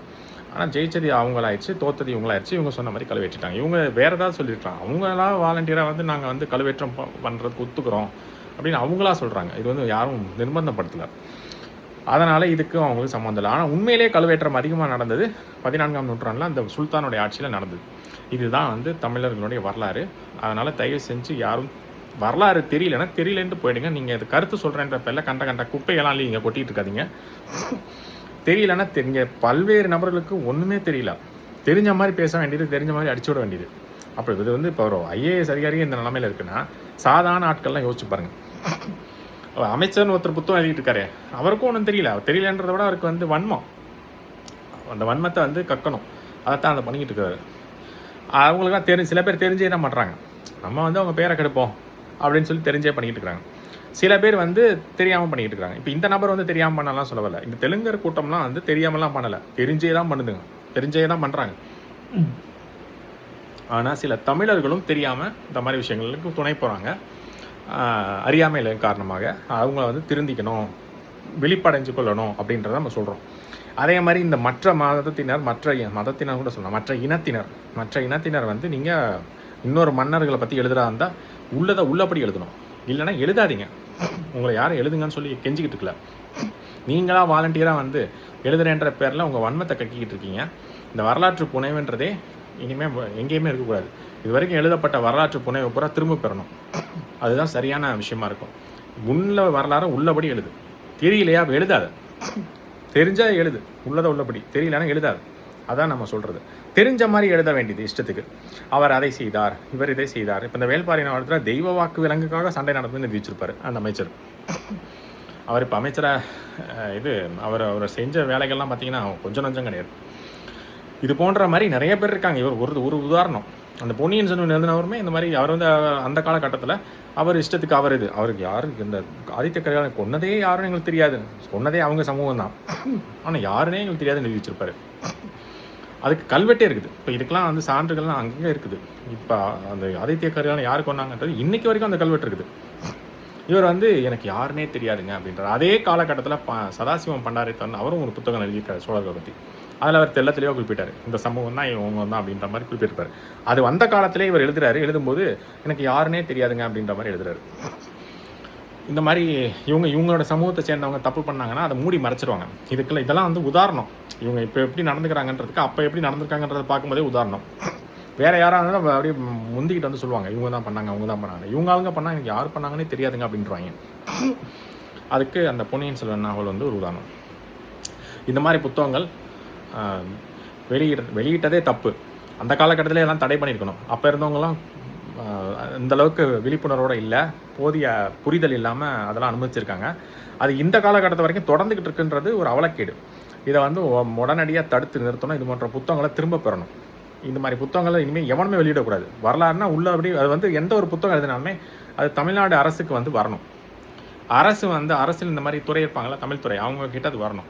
வந்து இது உண்மையா பொய்யான்றதை அவங்க ஆராய்ச்சி பண்ணணும். அந்த காலத்துலலாம் புத்தகங்கள் இந்த இப்போ திருக்குறளே எடுத்துங்க, அவர் திருவள்ளுவர் எழுதிட்டாருன்னு சொல்லி அதை அப்படி கொண்டாந்து எல்லாரும் அனுமதிக்கலை. அது ஒரு இடத்துக்கு வந்தது. அதை வந்து புலவர்கள்லாம் வந்து இதில் 1008 கேள்வி கேட்பாங்க. இது ஏன் அப்படி எழுதியிருக்கிற, அது ஏன் அப்படி எழுதியிருக்கிற, இதில் என்ன கருத்து, அதில் என்ன கருத்துன்னு இப்படிலாம் கேட்டு கேள்வி கேட்டு கொண்டுருவாங்க. அதுக்கப்புறம் எல்லாம் எல்லாத்தையும் சரி செஞ்சு எல்லாம் சரின்னு ஒத்துக்கிட்டதுக்கு அப்புறம் தான் அது வெளியிடவே முடியும். ஏன்னா அந்த சபைக்கு எடுத்துகிட்டு வருவாங்க, பல பேர் அதில் கேள்வி கேட்பாங்க, அந்த மாதிரிலாம் இருக்கும். இப்போல்லாம் அவன் இஷ்டத்துக்கு அவன் நினச்சதை எழுதிக்கிட்டு இருக்காங்க. இந்த மாதிரி ஒரு முறையே இருக்கக்கூடாது. அதுலேயும் இப்போது கற்பனை கதைகள்லாம் எழுதுறதெல்லாம் வேறு. வரலாற்று கதைன்னு வந்தால் இது கண்டிப்பாக தமிழ்நாடு அரசினுடைய அந்த துறைக்கு போகணும். அங்கே இருக்கக்கூடிய அந்த வரலாற்று சார்ந்த ஆய்வாளர்கள்கிட்ட இதை எடுத்துகிட்டு போய் இது எழுதியிருக்கிறது சரியா, இதை வெளியிடலாமா, அது வந்து இதில் என்ன தவறு இருக்குது, அதெல்லாம் சுட்டி காட்டி அதில் இருக்க திருத்த வேண்டியதான் திருத்தணும். அதெல்லாம் ஒத்துக்கிட்டா தான் அதை வெளியிடுறதுக்கே பண்ணணும். சும்மா எவனோ ஒருத்தன் பிரதி இருக்குது, எவனோ ஒருத்தன் கதை எழுதுறான், எவனோ ஒருத்தன் வெளியிடுறான்ற மாதிரி இப்போ இருக்குது. அந்த முறையே தப்பு. அதை முதல்ல தடை பண்ணணும். அந்த மாதிரி ஒரு முறையே இனிமேல் இருக்கக்கூடாது. இந்த மாதிரி வரலாற்று கதைனா உள்ளபடி எழுதுறானா, புனைவுனாவே அதை தடை பண்ணிடணும். எவனுமே புனைவு எழுதுறதுக்கு இனிமேல் வந்து வரலாற்று புனைவு எழுதுறதுக்கு சொல்கிறேன். அது இனிமேல் எவனுமே எழுதக்கூடாது. எந்த அரசரை பற்றியும் புனைவு எழுத வேணாம். உள்ளபடி எழுதி ஏற்கனவே எழுதின புனைவெல்லாம் திரும்ப பெறணும். இதுதான் நம்ம சொல்லக்கூடிய தீர்ப்பு. அதாவது இதுக்கான தீர்வு. இனிமேல் வந்து இந்த மாதிரி பிரச்சனைகள் வரக்கூடாதுன்னா, ஏன்னா இவர் எதாவது வச்சு பேசிகிட்டு இருக்கிறாரு. இப்போ இந்த சேக்கிழார் எழுதுனது வந்து இலக்கிய சான்று தான். அவர் வந்து அந்த காலகட்டத்தில் ஏற்கனவே இருந்தது ஒரு குறிப்பில் அதை சொல்கிறாரு பெரிய புராணத்தில். அந்த காலகட்டத்தில் வந்து அது அனுமதிக்கப்பட்டது. அதனால் அவங்க வந்து பொய்யெல்லாம் எழுதலை, உள்ளதை தான் எழுதியிருக்கிறாங்க. அதை நம்மளும் ஆமாம் உண்மைதான் சொல்கிறோம். ஆனால் அது எந்த மாதிரி சூழ்நிலையில் யார் செஞ்சான்றதை நம்ம விளக்கத்தை தெளிவுபடுத்தியிருக்கோம். அவங்களும் வந்து இதை மன்னர் தான் செஞ்சாருன்னு எங்கேயுமே எழுதியிருக்க மாட்டாங்க. அவரோட காலகட்டத்தில் இந்த மாதிரி நடந்ததுன்னு எழுதியிருக்கிறாங்க. மன்னர் செஞ்சாருலாம் எழுதலை. அதை வந்து இவங்க மன்னர் அவரோட காலகட்டத்தில் இது நடந்து பார்த்தீங்களா, மன்னர் இதை ஆதரிச்சிட்டாரு, இவங்க வந்து ஒத்துத்திக்கிட்டு இருப்பாங்க, இல்லாத போலாம் திருச்சி பேசிக்கிட்டு இருப்பாங்க. ஆனால் நடந்தது இதுதான். அதுக்கப்புறம் பார்த்தீங்கன்னா அந்த 14ஆம் நூற்றாண்டு நடந்தது எவனுமே டாக்குமெண்ட்டே பண்ணல. ஏதோ ஒரு சில இடங்களில் இது வந்து அந்த நாயக்க மன்னர்களுடைய ஒரு புத்தகத்தில் ஒரு அவங்களுடைய ஒரு மன்னரோட மனைவி எழுதின புத்தகத்தில் தான் இந்த குறிப்பே வருது. இந்த மாதிரி அதுக்கு முன்னாடி கொலுவேற்றம் பண்ணாங்கன்றது இந்த சுல்தானோட ஆட்சியில். அதை அடிப்படையாக வச்சு தான் நம்ம சொல்கிறோம். இப்போ இருக்கவங்க ஏகப்பட்ட கப்சா கதை விடுவாங்க. அப்போ இருந்தவங்க கூட கொஞ்சம் சேர்த்துக்கலாம் போல். இப்போ இருக்கவங்க தான் இருக்கிறதுலே மோசமாக இருக்காங்க. இல்லாத போல கதையெல்லாம் விட்டுக்கிட்டு இருக்காங்க. அதனால் இந்த மாதிரி வரலாற்று புனைவு கதைகள் இனிமேல் எங்கேயுமே வெளியிடக்கூடாது. எவனுமே வெளியிடக்கூடாது, எவனுமே எழுதக்கூடாது. அது எப்பேற்பட்ட கொம்பானா நான் மிகப்பெரிய எழுத்தாளர் வெங்காயம் வழக்கணும்னு சொல்லிட்டு இருக்கவங்களும் தான் சொல்கிறான். அவன் இந்த மாதிரி ஆட்களுக்குமே இந்த மாதிரி வேலைகளை செய்யக்கூடாது அப்படின்னு தான்.